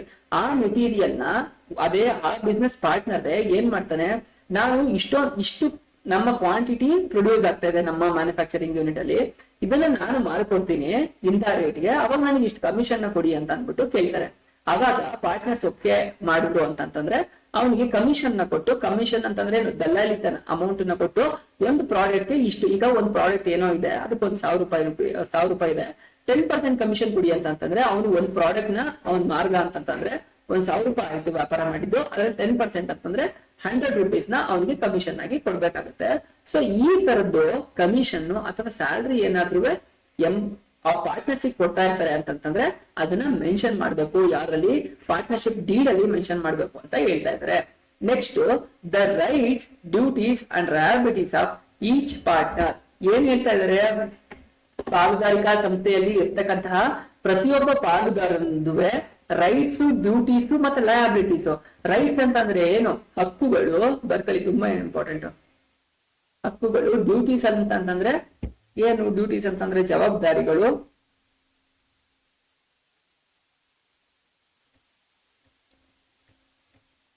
ಲಯಬಿಲಿಟೀಸ್ ಅಂತಂದ್ರೆ ಹೊಣೆಗಾರಿಕೆ. ಸೊ ಪ್ರತಿಯೊಬ್ಬ ಪಾರ್ಟ್ನರ್ಗೂ ಇರ್ತಕ್ಕಂತಹ ಅಧಿಕಾರ ಏನು, ಅವನಿಗೆ ಹಕ್ಕುಗಳು ಏನಿದೆ ಅದನ್ನ ಅದ್ರಲ್ಲಿ ಮೆನ್ಷನ್ ಮಾಡ್ಬೇಕಾಗುತ್ತೆ. ಅವ್ನ್ ಏನೇನ್ ಕೆಲಸಗಳನ್ನ ಮಾಡ್ಬೇಕಾಗುತ್ತೆ ಅಂತ ಅನ್ನೋದನ್ನ ಮೆನ್ಷನ್ ಮಾಡ್ಬೇಕಾಗುತ್ತೆ. ಮತ್ತೆ ಅವ್ನಿಗೆ ಇರ್ತಕ್ಕಂತಹ ಹೊಣೆಗಳು ಏನು, ಅವ್ನ್ ಏನೇನು ಹೊಣೆಗಳನ್ನ ತಗೊಳ್ಬೇಕು ಅಂತ ಅನ್ನೋದನ್ನ ಕಂಪ್ಲೀಟ್ ಆಗಿ ಪಾರ್ಟ್ನರ್ಶಿಪ್ ಡೀಡ್ ಅಲ್ಲಿ ಮೆನ್ಷನ್ ಮಾಡ್ಬೇಕಾಗುತ್ತೆ ಅಂತ ಅಂದ್ಬಿಟ್ಟು ಹೇಳ್ತಾ ಇದ್ದಾರೆ. ಹಾಗಾದ್ರೆ ನೆಕ್ಸ್ಟ್ ಏನು, treatment of losses arising out of insolvency or any one or more partner. ಏನಂತ ಹೇಳ್ತಾ ಇದ್ದಾರೆ, ಟ್ರೀಟ್ಮೆಂಟ್ ಆಫ್ ಲಾಸ್. ಏನಾದ್ರೂ ಈಗ ಸಪೋಸ್ ಒಬ್ಬ ಪಾರ್ಟ್ನರ್ ಇನ್ಸಾಲ್ವೆನ್ಸಿ ಅಂತಂದ್ರೆ ಇನ್ಸಾಲ್ವೆನ್ಸಿನ ಕನ್ನಡದಲ್ಲಿ ಅಂತ ಏನ್ ಹೇಳ್ತಾರೆ, ದಿವಾಳಿತನ. ಬರ್ಕಳಿ ದಿವಾಳಿ ಆಗೋದಾ ಅಂತಂದ್ರೆ ಅವ್ನ್ ಲಾಸ್ ಆಗೋಯ್ತು ಅಂತಂದ್ರೆ ಏನ್ ಮಾಡ್ತಾನೆ, ಅವನ ಕಡೆಯಿಂದ ಬಿಸ್ನೆಸ್ ಅಲ್ಲಿ ಅವನು ದುಡ್ಡನ್ನ ವಾಪಸ್ ತಗೊಳ್ಬೇಕಾಗತ್ತೆ, ಯಾಕಂತಂದ್ರೆ ಲಾಸ್ ಆಗ್ಬಿಟ್ಟಿರುತ್ತೆ. ಅಂತ ಟೈಮ್ ಅಲ್ಲಿ ಲಾಸ್ ಆಯ್ತು ಅಂತಂದ ಸಂದರ್ಭದಲ್ಲಿ ಆ ಇನ್ಸಾಲ್ವೆನ್ಸಿಗೆ ಹೇಗೆ ಟ್ರೀಟ್ಮೆಂಟ್ ನ ಮಾಡ್ತೀವಿ ಬಿಸ್ನೆಸ್ ಗೆ ಸಂಬಂಧಪಟ್ಟಂಗೆ ಅದನ್ನ ಕಂಪ್ಲೀಟ್ ಆಗಿ ನಾವು ಪಾರ್ಟ್ನರ್ಶಿಪ್ ಡೀಡ್ ಅಲ್ಲಿ ಮೆನ್ಷನ್ ಮಾಡ್ಬೇಕಾಗುತ್ತೆ. Treatment of losses arising out of insolvency of any insolvency of one or more partner. ಅವನು ಇನ್ಸಾಲ್ವೆನ್ಸ್ ಆದ ಅಥವಾ ದಿವಾಳಿ ಆದ ಅಂತಂದ್ರೆ ಆ ಟೈಮ್ ಅಲ್ಲಿ ಯಾವ ತರ ಅಡ್ಜಸ್ಟ್ಮೆಂಟ್ ನ ಮಾಡ್ಬೇಕಾಗತ್ತೆ, ಆ ಆತರ ಲಾಸಸ್ ನ ಹೇಗೆ ಟ್ರೀಟ್ಮೆಂಟ್ ಮಾಡ್ಬೇಕಾಗತ್ತೆ ಅನ್ನೋದನ್ನ ಪಾರ್ಟ್ನರ್ಶಿಪ್ ಡೀಡ್ ಅಲ್ಲಿ ಮೆನ್ಷನ್ ಮಾಡ್ಬೇಕಾಗತ್ತೆ ಅಂತ ಹೇಳ್ತಾ ಇದ್ದಾರೆ. Next topic, next point, settlement of accounts on dissolution of firm. ಏನು ಡಿಸೊಲ್ಯೂಷನ್ ಆಫ್ ಫರ್ಮ್ ಅಂದ್ರೆ, ಡಿಸೊಲ್ಯೂಷನ್ ಅಂತಂದ್ರೆ ಕನ್ನಡದಲ್ಲಿ ವಿಸರ್ಜನೆ ಅಂತ ಬರ್ಕೊಳ್ಳಿ. ಏನಾದ್ರೂ ಈ ಇಡೀ ಪಾರ್ಟ್ನರ್ಶಿಪ್ ಎಲ್ಲಾ ಪಾರ್ಟ್ನರ್ಸ್ ಗಳು ಒಪ್ಕೊಂಡು ನಾವು ಈ ಪಾರ್ಟ್ನರ್ಶಿಪ್ ಫಾರ್ಮ್ ನ ಡಿಸಾಲ್ವ್ ಮಾಡ್ಬಿಡೋಣ, ವಿಸರ್ಜನೆ ಮಾಡ್ಬಿಡೋಣ ಅಂತಂದ್ರೆ ಅಂತ ಟೈಮ್ ಅಲ್ಲಿ ಯಾವ ತರ ಡಿಸಾಲ್ವ್ ಮಾಡ್ಬೋದು ಅನ್ನೋದನ್ನ ಟರ್ಮ್ಸ್ ಅಂಡ್ ಕಂಡೀಷನ್ಸ್ ನ ಅದರಲ್ಲಿ ಬರೆಸ್ಬೇಕು ಅನ್ಬಿಟ್ಟು, ಯಾವ್ದ್ರಲ್ಲಿ ಬರೆಸ್ಬೇಕು, ಪಾರ್ಟ್ನರ್ಶಿಪ್ ಡೀಡ್ ಅಲ್ಲಿ ಮೆನ್ಷನ್ ಮಾಡಿಸ್ಬೇಕು ಅಂತ ಅನ್ಬಿಟ್ಟು ಹೇಳ್ತಾ ಇದ್ರೆ. Next method of settlement of dispute among the partner. If suppose ಈಗ ಬಿಸ್ನೆಸ್ ತುಂಬಾ ಚೆನ್ನಾಗಿ ನಡೀತಾ ಇದೆ, ನೆಕ್ಸ್ಟ್ ಬಿಸ್ನೆಸ್ ಆಗ್ಬೇಕಾದ್ರೆ ಮಧ್ಯದಲ್ಲಿ ಪಾರ್ಟ್ನರ್ಸ್ ಮಧ್ಯೆ ಏನಾದ್ರು ಜಗಳ ಆಯ್ತು ಅಂತಂದ್ರೆ ಅವ್ರಿಗೆ ಯಾವ ರೀತಿಯಾದಂತಹ ಅಮೌಂಟ್ ಕೊಟ್ಟು ಪಾರ್ಟ್ನರ್ಸ್ ನ ಸಮಾಧಾನ ಮಾಡ್ಬೇಕು, ಸೆಟಲ್ಮೆಂಟ್ ಮಾಡಿ ಡಿಸ್ಪ್ಯೂಟ್ ನ ಕ್ಲಿಯರ್ ಮಾಡ್ಬೇಕು ಅನ್ನೋದ್ನು ಕೂಡ ಅದರಲ್ಲಿ ಮೆನ್ಷನ್ ಮಾಡ್ಬೇಕಾಗತ್ತೆ ಅಂತ ಅಂದ್ಬಿಟ್ಟು ಹೇಳ್ತಾ ಇದಾರೆ. ಅರ್ಥ ಆಯ್ತು ಅಂತ ಅನ್ಕೊಳ್ತೀನಿ. ಅಂತಂದ್ರೆ ಬಿಸ್ನೆಸ್ ರನ್ ಆಗ್ತಾ ಇರುತ್ತೆ ಪಾರ್ಟ್ನರ್ಶಿಪ್, ಮುಂದೆ ಏನಾದ್ರೂ ಪ್ರಾಬ್ಲಮ್ ಆಯ್ತು ಅಂತ ಅಂದಿದ ತಕ್ಷಣ ಪಾರ್ಟ್ನರ್ಸ್ ಮಧ್ಯದಲ್ಲಿ ಜಗಳ ಆಡ್ತಕ್ಕಂತಹ ಚಾನ್ಸಸ್ ಗಳು ಇರುತ್ತೆ. ಅವಾಗ ಅವ್ರಿಗೆ ಯಾವ ರೀತಿಯಾದಂತಹ ಪೇಮೆಂಟ್ ನ ಕೊಟ್ಟು ಸೆಟಲ್ಮೆಂಟ್ ಮಾಡ್ಬೋದು, ಅಲ್ಲಿ ಅರೈಸ್ ಆಗ್ತಕ್ಕಂತಹ ಡಿಸ್ಪ್ಯೂಟ್ಸ್ ಜಗಳಗಳನ್ನ ಹೇಗೆ ಕಂಟ್ರೋಲ್ ಮಾಡ್ಬೋದು, ಅಮೌಂಟ್ ಇಂದಾಗಿರ್ಲಿ ಮತ್ತೊಂದು ವಿಚಾರ ಆಗಿರ್ಲಿ, ಅದಕ್ಕೆ ಸಂಬಂಧಪಟ್ಟ ಕಂಪ್ಲೀಟ್ ಟರ್ಮ್ಸ್ ಅಂಡ್ ಕಂಡೀಷನ್ಸ್ ನ ಪಾರ್ಟ್ನರ್ಶಿಪ್ ಡೀಡ್ ಅಲ್ಲಿ ಮೆನ್ಷನ್ ಮಾಡಿಸ್ಬೇಕಾಗುತ್ತೆ ಅಂತ ಅಂದ್ಬಿಟ್ಟು ಹೇಳ್ತಾ ಇದ್ದಾರೆ. ಅದೇ ಫೈನಲ್ ಪಾಯಿಂಟ್ ಏನಂತಂದ್ರೆ rules to be followed in case of admission, retirement, death of a partner. ಏನ್ ಹೇಳ್ತಾ ಇದ್ರೆ, ಪಾರ್ಟ್ನರ್ಶಿಪ್ ಮುಂದೆ ತುಂಬಾ ದೊಡ್ಡದಾಗಿ ಬೆಳೀತಾ ಹೋಗ್ಬೋದು. ಅವಾಗ ಎಕ್ಸ್ಪಾನ್ಷನ್ ಮಾಡ್ಬೇಕಾದ್ರೆ ಹೊಸ ಕ್ಯಾಪಿಟಲ್ ಅವ್ರಿಗೆ ಬೇಕಾಗುತ್ತೆ. ಯಾಕಂದ್ರೆ ಎಕ್ಸ್ಪ್ಯಾಂಡ್ ಮಾಡ್ಬೇಕಾಗಿರ್ತಲ್ಲ, ಜಾಸ್ತಿ ಕ್ಯಾಪಿಟಲ್ ಇರುತ್ತೆ.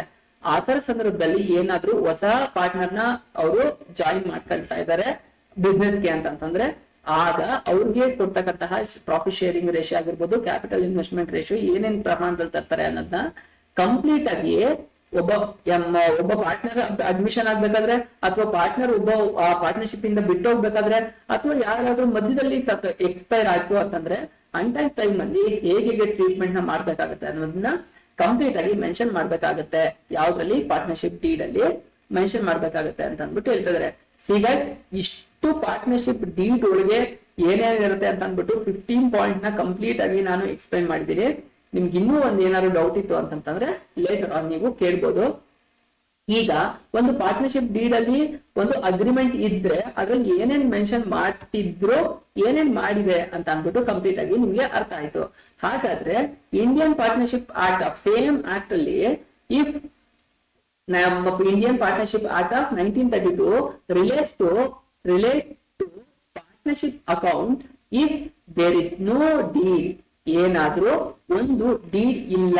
ಈಗ ನೋಡಿ ಲಾಸ್ಟ್ ಸ್ಲೈಡ್ ಅಲ್ಲಿ ನಾವ್ ಏನ್ ತಿಳ್ಕೊಂಡು ಒಂದು ಪಾರ್ಟ್ನರ್ಶಿಪ್ ಡೀಡ್ ಅಂತಂದ್ರೆ ಅದ್ರಲ್ಲಿ ಏನೇನ್ ಟರ್ಮ್ಸ್ ಅಂಡ್ ಕಂಡೀಷನ್ಸ್ ಇರ್ಬೇಕು ಅಂತ ಡಿಫ್ರೆಂಟ್ 15 ಪಾಯಿಂಟ್ಸ್ ಗಳನ್ನ ನಾವು ನೋಡ್ಬೇಕು. ಹಾಗೆ ಈಗ ಪಾರ್ಟ್ನರ್ಶಿಪ್ ಡೀಡ್ ಅಲ್ಲಿ ಅವ್ರು ಡೀಡ್ ಮಾಡ್ಕೊಂಡಿದ್ದಕ್ಕೆ ಆ ಟರ್ಮ್ಸ್ ಅಂಡ್ ಕಂಡೀಷನ್ಸ್ ಎಲ್ಲ ಉಳಿತು. ಇಫ್ ಸಪೋಸ್ ಪಾರ್ಟ್ನರ್ಶಿಪ್ ಫರ್ಮ್ ಅಲ್ಲಿ ಅವ್ರು ಏನಾದ್ರೂ ಡೀಡ್ ನ ಮಾಡ್ಕೊಂಡಿಲ್ಲ ಅಂತಂದ್ರೆ ಹೇಗೆ ಟ್ರೀಟ್ಮೆಂಟ್ ನ ತಗೊಳ್ಬೇಕಾಗುತ್ತೆ ಪಾರ್ಟ್ನರ್ಶಿಪ್ ಡೀಡ್ ಅಲ್ಲಿ ಅಂತ ಅಂದ್ಬಿಟ್ಟು. ಸಿಗಾಸ್ ಈ ನಿಮ್ಮ ಚಾಪ್ಟರ್ ಏನಿದೆಯಲ್ಲ ಅಕೌಂಟಿಂಗ್ ಪಾರ್ಟ್ನರ್ಶಿಪ್ ಅಂತ ಅಂದ್ಬಿಟ್ಟು ಇದರಲ್ಲಿ ಸ್ವಲ್ಪ ಥಿಯರಿನೂ ಇದೆ. Half of the portion theory ಇದೆ, ಹಾಫ್ ಆಫ್ ದ ಪೋರ್ಷನ್ ನಿಮ್ಗೆ ಪ್ರಾಬ್ಲಮ್ಸ್ ಗಳು ಬರ್ತಾ ಹೋಗುತ್ತೆ. ಪ್ರಾಬ್ಲಮ್ಸ್ ಮಾಡಿದಾಗ ಈ ಥಿಯರಿ ಇದೆಯಲ್ಲ 100% ನಿಮ್ಗೆ ಅರ್ಥ ಆಗ್ಬಿಡುತ್ತೆ. ಯಾಕಂದ್ರೆ ಟ್ರೀಟ್ಮೆಂಟ್ ನೀವು ತೋರಿಸ್ತಾ ಹೋಗ್ತೀರಾ. ಟಿ ಟ್ರಯಲ್ ಇದ್ರಲ್ಲಿ ನೀವ್ ಏನ್ ಮಾಡ್ತೀರಾ ನೆಕ್ಸ್ಟ್ ಪ್ರಾಬ್ಲಮ್ಸ್ ಗಳಲ್ಲಿ, ಅವಾಗ ನಿಮ್ಗೆ ಕಂಪ್ಲೀಟ್ ಆಗಿ ಅರ್ಥ ಆಗ್ತಾ ಹೋಗುತ್ತೆ. ಈಗ ಪಾರ್ಟ್ನರ್ಶಿಪ್ ಡೀಡ್ ಇಲ್ಲ ಅಂತ ಅಂದ ಸಂದರ್ಭದಲ್ಲಿ ಯಾವ ತರ ಅಡ್ಜಸ್ಟ್ಮೆಂಟ್ ಮಾಡ್ಕೊಳ್ತಾರೆ ಅಂತಂದ್ಬಿಟ್ಟು ನೋಡೋಣ. First, profit sharing ratio. The profit sharing of the firm are to be share equally by partner. If suppose ಏನಾದ್ರೂ ಪಾರ್ಟ್ನರ್ಶಿಪ್ ಡೀಡ್ ಅಲ್ಲಿ ಅವರು ಪಾರ್ಟ್ನರ್ಶಿಪ್ ಡೀಡ್ ನೇ ಮಾಡ್ಕೊಂಡಿಲ್ಲ ಅಂತ ಸಂದರ್ಭದಲ್ಲಿ ಅವರು ಬಿಸ್ನೆಸ್ ನ ರನ್ ಮಾಡ್ತಾ ಇದಾರೆ, ಮುಂದೆ ಕಾನ್ಫ್ಲಿಕ್ಟ್ ಆಯ್ತು ಅಂತಂದ್ರೆ ಅದರಲ್ಲಿ ಬರ್ತಕ್ಕಂತಹ ಪ್ರಾಫಿಟ್ ನ ಎಲ್ಲರೂ ಈಕ್ವಲ್ ಆಗಿ ಶೇರ್ ಮಾಡ್ಬೇಕಾಗತ್ತೆ ಅಂತ ಹೇಳ್ತಾ ಇದಾರೆ. ಇಲ್ಲಿ ನೋಡಿ, ಇಲ್ಲಿ ತುಂಬಾ ಇಂಪಾರ್ಟೆಂಟ್ ಆಗಿರೋ word equally by partners. Profit share ನ ಎಲ್ಲರೂ ಸಮಾನವಾಗಿ, ಈಗ ಮುಂದೆ ಎಷ್ಟೋ ಪ್ರಾಫಿಟ್ ಆಯ್ತು ಅಂತಂದ್ರೆ ಎಲ್ಲರೂ ಈಕ್ವಲ್ ಆಗಿ ಹಂಚ್ಕೊಳ್ಬಹುದು ಅಂತ ಹೇಳ್ತಾ ಇದಾರೆ. ಅದಾದ್ಮೇಲೆ next point, interest on capital. ಏನು ಇಂಟ್ರೆಸ್ಟ್ ಆನ್ ಕ್ಯಾಪಿಟಲ್ ಯಾರ್ಯಾರಿಗೆ ಕೊಡ್ತಾರೆ? ಬಿಸ್ನೆಸ್ ಓನರ್ ಗಳಿಗೆ ಅಂತಂದ್ರೆ ಪಾರ್ಟ್ನರ್ಸ್ಗೆ ಅದನ್ನ ಅಮೌಂಟ್ ಅನ್ನ ಕೊಡುತ್ತೆ. ಅದನ್ನ ಹೇಗ್ ಕೊಡ್ಬೇಕು ಅಂತ ಅಂದ್ಬಿಟ್ಟು ಹೇಳ್ತಾ ಇದಾರೆ. No interest to be allowed on capital if suppose partnership deed agreement ಮಾಡ್ಕೊಂಡಿಲ್ಲ ಅಂತಂದ್ರೆ ಪಾರ್ಟ್ನರ್ಸ್ ಗಳು ಬಿಸ್ನೆಸ್ ಗೆ ಯಾವುದೇ ರೀತಿಯಾದಂತಹ ಕ್ಯಾಪಿಟಲ್ ಇನ್ವೆಸ್ಟ್ ಮಾಡಿರ್ತಾರಲ್ಲ, ಆ ಪಾರ್ಟ್ನರ್ಶಿಪ್ ಗೆ ಕ್ಯಾಪಿಟಲ್ ಗೆ ಯಾವುದೇ ರೀತಿಯಾದಂತಹ ಬಿಸ್ನೆಸ್ ಪಾರ್ಟ್ನರ್ಸ್ ಗೆ ಇಂಟ್ರೆಸ್ಟ್ ನ ಕೊಡ್ಬೇಕಾದಂತಹ ನೆಸೆಸಿಟಿ ಇಲ್ಲ. ಯಾವ ಟೈಮಲ್ಲಿ ಅಂತಂದ್ರೆ ಪಾರ್ಟ್ನರ್ಶಿಪ್ ಅಗ್ರಿಮೆಂಟ್ ಅಲ್ಲಿ ಅದನ್ನ ಎಂಟ್ರಿ ಮಾಡಿಲ್ಲ ಅಂತಂದ್ರೆ ಇರಂಗಿಲ್ಲ ಅಂತ ಹೇಳ್ತಾ ಇದ್ದಾರೆ.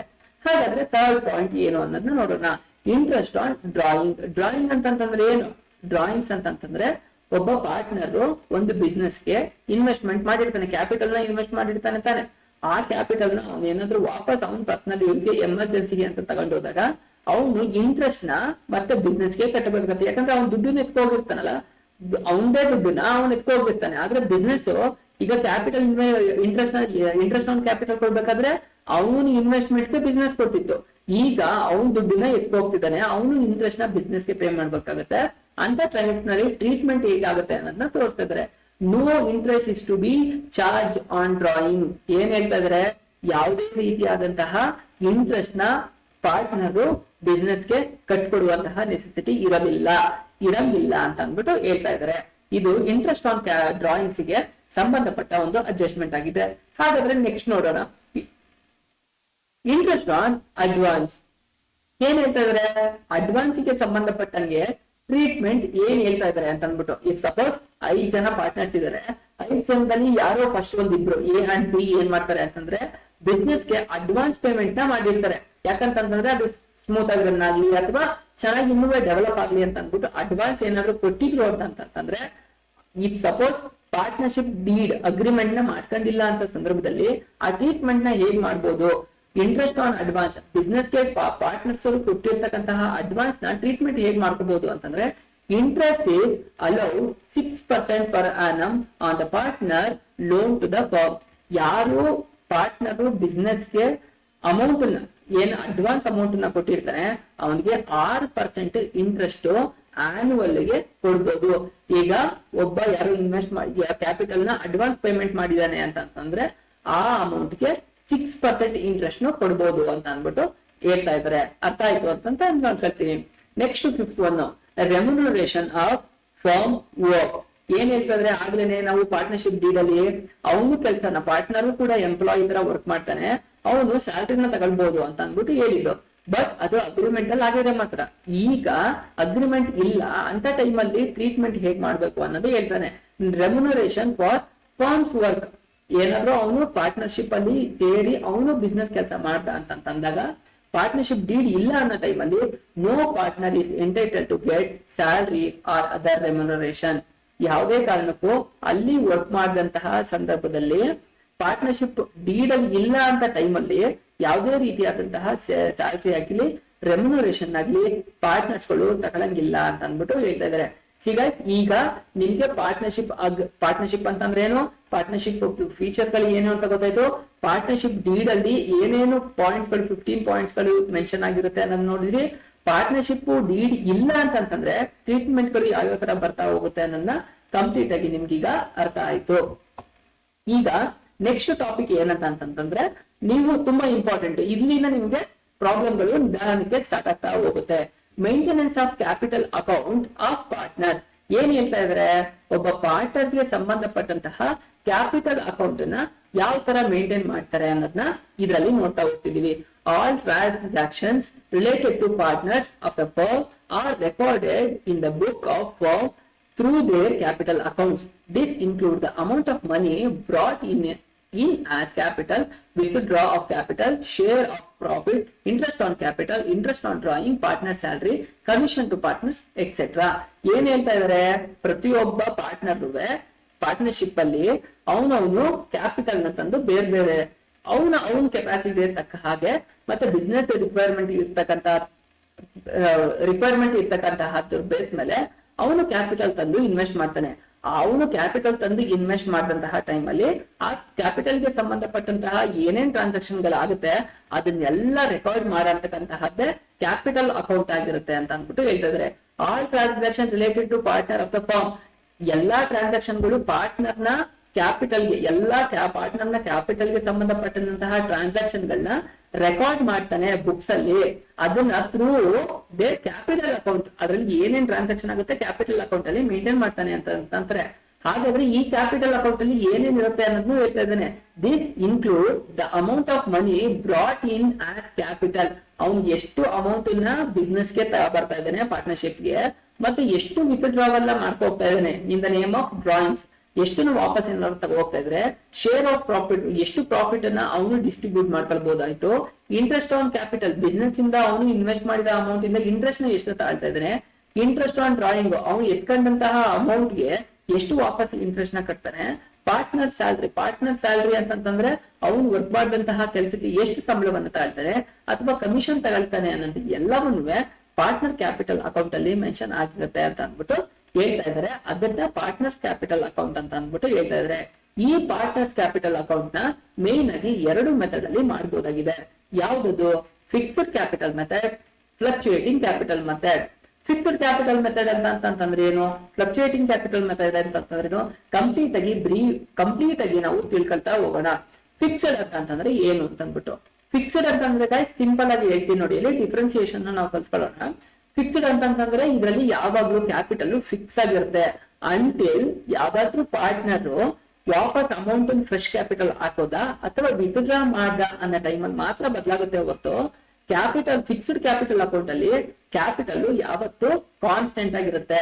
ಆದ್ರೆ ಅವನಲ್ಲಿ ನಡೀತಕ್ಕಂತಹ ಇಂಟ್ರೆಸ್ಟ್ ಆನ್ ಕ್ಯಾಪಿಟಲ್, ಡ್ರಾಯಿಂಗ್ ಆಗಿರ್ಬೋದು, ಇಂಟ್ರೆಸ್ಟ್ ಆನ್ ಡ್ರಾಯಿಂಗ್ ಇರ್ಬೋದು, ಅಥವಾ ಪ್ರಾಫಿಟ್ ಆಗಿರ್ಬೋದು, ಅಥವಾ ಸ್ಯಾಲರಿ ಕಮಿಷನ್ ಆಗಿರ್ಬೋದು, ಇವನ್ನೆಲ್ಲ ಕರೆಂಟ್ ಅಕೌಂಟ್ ಅಲ್ಲಿ ಮೇಂಟೈನ್ ಮಾಡ್ತಾರೆ. ಹಾಗಾಗಿ ಫಿಕ್ಸ್ ಇರ್ತಕ್ಕಂತಹ ಕ್ಯಾಪಿಟಲ್ ಆಗಿರೋದ್ರಿಂದ ಅದನ್ನ ಫಿಕ್ಸ್ಡ್ ಕ್ಯಾಪಿಟಲ್ ಮೆಥಡ್ ಅಂತ ಹೇಳ್ತಾರೆ. ಈಗ ಫಿಕ್ಸ್ಡ್ ಕ್ಯಾಪಿಟಲ್ ಮತ್ತು ಫ್ಲಕ್ಚುಯೇಟಿಂಗ್ ಕ್ಯಾಪಿಟಲ್ ಮೆಥಡ್ಗೂ ನಿಮ್ಗೆ ಇರ್ತಕ್ಕಂತಹ ಡಿಫ್ರೆನ್ಸ್ ಗೊತ್ತಾಗ್ಬಿಟ್ರೆ ನೀವು ಆರಾಮ್ಸೆ ಈಸಿಯಾಗಿ ಐಡೆಂಟಿಫೈ ಮಾಡ್ಬೋದು ಏನು ಅಂತ ಅಂದ್ಬಿಟ್ಟು. ಇಲ್ಲಿ ನೋಡಿ, ಇಲ್ಲಿ ಹೇಳ್ತಾ ಇದಾರೆ distinction between fixed and fluctuating capital accounts. Fixed capital ಮೆಥಡ್ಗೂ ಮತ್ತು ಫ್ಲಕ್ಚುಯೇಟಿಂಗ್ ಕ್ಯಾಪಿಟಲ್ ಮೆಥಡ್ಗೂ ಇರ್ತಕ್ಕಂತಹ ಡಿಸ್ಟಿಂಕ್ಷನ್ ಏನೇನು ಬೇರೆ ಬೇರೆ ವ್ಯತ್ಯಾಸಗಳು ಅಥವಾ ಸಾಮರ್ಥ್ಯಗಳು ಇವೆ ಅಂತ ಅಂದ್ಬಿಟ್ಟು ವ್ಯತ್ಯಾಸಗಳಿವೆ ಅಂತ ಅಂದ್ಬಿಟ್ಟು ನೋಡೋಣ. ನಂಬರ್ ಆಫ್ ಅಕೌಂಟ್ಸ್, ಎಷ್ಟು ಅಕೌಂಟ್ಸ್ ಅವರು ಮೇಂಟೈನ್ ಮಾಡ್ತಾರೆ. Under this method 2 separate accounts are maintained for each partner. It is capital account and current account. ಈ ಫಿಕ್ಸ್ಡ್ ಕ್ಯಾಪಿಟಲ್ ಮೆಥಡ್ ಅಲ್ಲಿ ಪಾರ್ಟ್ನರ್ ಗೆ ಸಂಬಂಧಪಟ್ಟ 2 ಅಕೌಂಟ್ ಅನ್ನ ಮೇಂಟೈನ್ ಮಾಡ್ತಾರೆ. ಫಸ್ಟ್ನೇದು ಯಾವುದು? Capital account. ಸೆಕೆಂಡ್ನೇದು ಯಾವುದು? ಕರೆಂಟ್ ಅಕೌಂಟ್ ಅನ್ನ ಮೇಂಟೈನ್ ಮಾಡ್ತಾರೆ ಅಂತ ಅಂದ್ಬಿಟ್ಟು ನಿಮ್ಗೆ ಪ್ರಾಬ್ಲಮ್ ಮಾಡ್ಬೇಕಾದ್ರೆ 100% ತುಂಬಾ ಸುಲಭವಾಗಿ ಈಸಿಯಾಗಿ ಅರ್ಥ ಆಗ್ಬಿಡುತ್ತೆ. ಅದೇ ಫ್ಲಕ್ಚುಯೇಟಿಂಗ್ ಕ್ಯಾಪಿಟಲ್ ಮೆಥಡ್ ಅಲ್ಲಿ ಏನ್ ಹೇಳ್ತಾರೆ, each partner has 1 account at it is capital account. ಇದರಲ್ಲಿ ಫ್ಲಕ್ಚುಯೇಟಿಂಗ್ ಕ್ಯಾಪಿಟಲ್ ಮೆಥಡ್ ಅಲ್ಲಿ ಕ್ಯಾಪಿಟಲ್ ಅಕೌಂಟ್ ಒಂದು ಮಾತ್ರನೇ ಮೇಂಟೈನ್ ಮಾಡ್ತಾರೆ. ಯಾವುದೇ ಕಾರಣಕ್ಕೂ ಕರೆಂಟ್ ಅಕೌಂಟ್ ಅನ್ನ ಮೇಂಟೈನ್ ಮಾಡಲ್ಲ. ಈ ಕ್ಯಾಪಿಟಲ್ ಅಕೌಂಟ್ ಒಳಗೇನೆ ಯಾವ್ಯಾವ ಟ್ರಾನ್ಸಾಕ್ಷನ್ ಕಂಪ್ಲೀಟ್ ಪಾರ್ಟ್ನರ್ ಗೆ ಸಂಬಂಧಪಟ್ಟ ಎಲ್ಲಾ ಟ್ರಾನ್ಸಾಕ್ಷನ್ ಮೇಂಟೈನ್ ಮಾಡ್ತಾರೆ ಅನ್ನೋದನ್ನ ಅವರು ನೆಕ್ಸ್ಟ್ ಪಾಯಿಂಟ್ ಅಲ್ಲಿ ಕೊಡ್ತಾರೆ. ನೋಡೋಣ. ಐಟಮ್ಸ್ ರಿಲೇಟೆಡ್ ಟು ಡೀಡ್ ಏನ್ ಹೇಳ್ತಾ ಇದಾರೆ, ಡೀಡ್ ಗೆ ಸಂಬಂಧಪಟ್ಟಂಗೆ ಯಾವ ಟ್ರೀಟ್ಮೆಂಟ್ ಎಲ್ಲೆಲ್ಲಿ ತೋರಿಸ್ತಾರೆ ಅಂತ ಅಂದ್ಬಿಟ್ಟು. Drawing, salary, interest on capital etcetera are posted in the current account and not in the capital account. Drawing ಗೆ ಸಂಬಂಧಪಟ್ಟಾಗಿದ್ದಾಗಲಿ, ಸ್ಯಾಲರಿಗೆ ಸಂಬಂಧಪಟ್ಟಿದ್ದಾಗ್ಲಿ, ಇಂಟ್ರೆಸ್ಟ್ ಗೆ ಸಂಬಂಧಪಟ್ಟಿದ್ದಾಗ್ಲಿ ಟ್ರಾನ್ಸಾಕ್ಷನ್ ಗಳನ್ನ ಅವರು ಕರೆಂಟ್ ಅಕೌಂಟ್ ಅಲ್ಲಿ ಮೇಂಟೈನ್ ಮಾಡ್ತಾರೆ. ಯಾವ್ದೇ ಕಾರಣಕ್ಕೂ ಕ್ಯಾಪಿಟಲ್ ಅಕೌಂಟ್ ಅಲ್ಲಿ ಅದನ್ನ ಮೇಂಟೈನ್ ಮಾಡಲ್ಲ ಅಂತ ಹೇಳ್ತಾ ಇದಾರೆ. ಇದ್ರಲ್ಲಿ ಏನ್ ಹೇಳ್ತಾ ಇದ್ರೆ, ಯಾವ್ದ್ರಲ್ಲಿ ಫ್ಲಕ್ಚುಯೇಟಿಂಗ್ ಕ್ಯಾಪಿಟಲ್ ಮೆಥಡ್ ಅಲ್ಲಿ all adjustments of drawing, salary, interest on capital etcetera are posted ಅಥವಾ transfer in capital account. Partner ಗೆ ಸಂಬಂಧಪಟ್ಟ ಇಂಟ್ರೆಸ್ಟ್ ಆಗ್ಲಿ, ಕ್ಯಾಪಿಟಲ್ ಆಗ್ಲಿ, ಸ್ಯಾಲರಿ ಆಗ್ಲಿ, ಡ್ರಾಯಿಂಗ್ಸ್ ಆಗ್ಲಿ, ಏನೇ ಸಂಬಂಧಪಟ್ಟಿರ್ಲಿ ಇಲ್ಲಿ ಕ್ಯಾಪಿಟಲ್ ಅಕೌಂಟ್ ಒಂದ್ರಲ್ಲೇ ಎಲ್ಲವನ್ನ ಮೇಂಟೈನ್ ಮಾಡ್ತಾರೆ ಅಂತ ಅಂದ್ಬಿಟ್ಟು ಹೇಳ್ತಾ ಇದ್ರೆ. ಹಾಗಾದ್ರೆ ನೆಕ್ಸ್ಟ್ ಪಾಯಿಂಟ್ ಏನು, fixed balance. The capital account balance remain unchange unless there is the addition to or withdraw of capital. ಏನ್ ಹೇಳ್ತಾ ಇದ್ರೆ, ಇದರಲ್ಲಿ ಕ್ಯಾಪಿಟಲ್ ಫಿಕ್ಸ್ಡ್ ಕ್ಯಾಪಿಟಲ್ ಮೆಥಡ್ ಅಲ್ಲಿ ಯಾವಾಗ್ಲೂ ಕ್ಯಾಪಿಟಲ್ ಫಿಕ್ಸ್ ಆಗಿರುತ್ತೆ. ಎಲ್ಲಿ ತನಕ ಅಂತಂದ್ರೆ ಏನಾದ್ರೂ ಹೊಸ ಕ್ಯಾಪಿಟಲ್ ನ ತಂದು ಹಾಕ ತನಕ, ಅಥವಾ ಇರ್ತಕ್ಕಂತಹ ಕ್ಯಾಪಿಟಲ್ ನ ಏನಾದ್ರು ಅವ್ನು ತಗೊಂಡು ಹೋಗ್ತಾನೆ, drawings in the name of drawings ಏನಾದ್ರು ತಗೋ ಹೋಗ್ತಾನೆ ಅಂತಂದ್ರೆ ಅಲ್ಲಿ ತನಕನು ಅವನದು ಕ್ಯಾಪಿಟಲ್ ಫಿಕ್ಸ್ ಆಗಿರುತ್ತೆ, ಯಾವುದೇ ರೀತಿಯಾದಂತಹ ಚೇಂಜಸ್ ಗಳು ಆಗೋದಿಲ್ಲ ಅಂತ ಹೇಳ್ತಾ ಇದ್ರೆ. ಆದ್ರೆ ಫ್ಲಕ್ಚುಯೇಟಿಂಗ್ ಕ್ಯಾಪಿಟಲ್ ಮೆಥಡ್ ಅಲ್ಲಿ ಏನ್ ಹೇಳ್ತಾರೆ, the balance of the capital account fluctuating from year to year. ಪ್ರತಿ ವರ್ಷದಿಂದ ಮತ್ತೊಂದು ವರ್ಷಕ್ಕೆ ಫ್ಲಕ್ಚುಯೇಟಿಂಗ್ ಕ್ಯಾಪಿಟಲ್ ಮೆಥಡ್ ಅಲ್ಲಿ ಕ್ಯಾಪಿಟಲ್ ಅಕೌಂಟ್ ಫ್ಲಕ್ಚುಯೇಟ್ ಆಗ್ತಾ ಇರುತ್ತೆ. ಯಾಕಂತಂದ್ರೆ ಒಂದೇ ಕ್ಯಾಪಿಟಲ್ ಅಕೌಂಟ್ ಒಳಗೇನೆ ಎಲ್ಲಾ ರೀತಿಯಾದಂತಹ ಅಡ್ಜಸ್ಟ್ಮೆಂಟ್ ಗಳು ತೋರಿಸೋದ್ರಿಂದ ಫ್ಲಕ್ಚುಯೇಟ್ ಆಗುತ್ತೆ ಅಂತ ಅಂದ್ಬಿಟ್ಟು ಹೇಳ್ತಾ ಇದ್ದಾರೆ. ಕ್ರೆಡಿಟ್ ಬ್ಯಾಲೆನ್ಸ್, ಏನ್ ಹೇಳ್ತಾ ಇದಾರೆ, ಕ್ರೆಡಿಟ್ ಬ್ಯಾಲೆನ್ಸ್ ಟ್ರೀಟ್ಮೆಂಟ್ ಹೇಗೆ ಮಾಡ್ತಾರೆ ಅನ್ನೋದನ್ನ ನೋಡ್ತಾ ಇದೀವಿ. The capital account always show A credit balance. ಏನ್ ಹೇಳ್ತಾ ಇದ್ರೆ, ಕ್ರೆಡಿಟ್ ಬ್ಯಾಲೆನ್ಸ್ ಅಲ್ಲೇ ಯಾವಾಗ್ಲೂ ಕ್ಯಾಪಿಟಲ್ ಅಕೌಂಟ್ ಇರುತ್ತೆ ಅಂತ ಹೇಳ್ತಾ ಇದ್ರೆ, ಯಾಕಂದ್ರೆ ಅವ್ನಿಗೆ ಎಷ್ಟು ಇನ್ವೆಸ್ಟ್ಮೆಂಟ್ ಮಾಡಿರ್ತಾನೆ ಆ ಇನ್ವೆಸ್ಟ್ಮೆಂಟ್ ಬ್ಯಾಲೆನ್ಸ್ ನ ಇಲ್ಲಿ ತೋರಿಸ್ತಾನೆ ಇರ್ತಾರೆ. ಇಲ್ಲಿ ಏನಾಗ್ತಾರೆ, ಬ್ಯಾಲೆನ್ಸ್ ಅನ್ನ ನಿಮ್ಗೆ ಕ್ರೆಡಿಟ್ ಸೈಡ್ ತೋರಿಸಿ ಡೆಬಿಟ್ ಅಲ್ಲಿ ಅದನ್ನ ಮ್ಯಾಚ್ ಮಾಡಿ ಮತ್ತೆ ಬ್ಯಾಲೆನ್ಸ್ ಅನ್ನ ಕ್ಯಾರಿ ಡೌನ್ ಮಾಡಿರ್ತಾರೆ. ಸೊ ಹಾಗಾಗಿ ಅದು ಯಾವಾಗ್ಲೂ ಕ್ರೆಡಿಟ್ ಬ್ಯಾಲೆನ್ಸ್ ತೋರಿಸ್ತಾ ಇರುತ್ತೆ ಅಂತ ಹೇಳ್ತಾ ಇದ್ದಾರೆ. ಇದರಲ್ಲಿ the capital account may some time show a debit balance. ಏನ್ ಹೇಳ್ತಾ ಇದ್ರೆ, ಇದ್ರಲ್ಲಿ ಕ್ಯಾಪಿಟಲ್ ಅಕೌಂಟ್ ಅಲ್ಲಿ ಯಾವುದು ಫ್ಲಕ್ಚುಯೇಟಿಂಗ್ ಕ್ಯಾಪಿಟಲ್ ಮೆಥಡ್ ಅಲ್ಲಿ ಕೆಲವು ಸಂದರ್ಭದಲ್ಲಿ ಡೆಬಿಟ್ ಬ್ಯಾಲೆನ್ಸ್ ಕೂಡ ಅದು ತೋರಿಸಬಹುದು ಅಂತ ಅಂದ್ಬಿಟ್ಟು ಹೇಳ್ತಾ ಇದಾರೆ. ಸೊ ನಿಮ್ಗೊಂದು ಐಡಿಯಾ ಸಿಕ್ತು ಅಂತ ಅನ್ಕೊಳ್ತೀನಿ.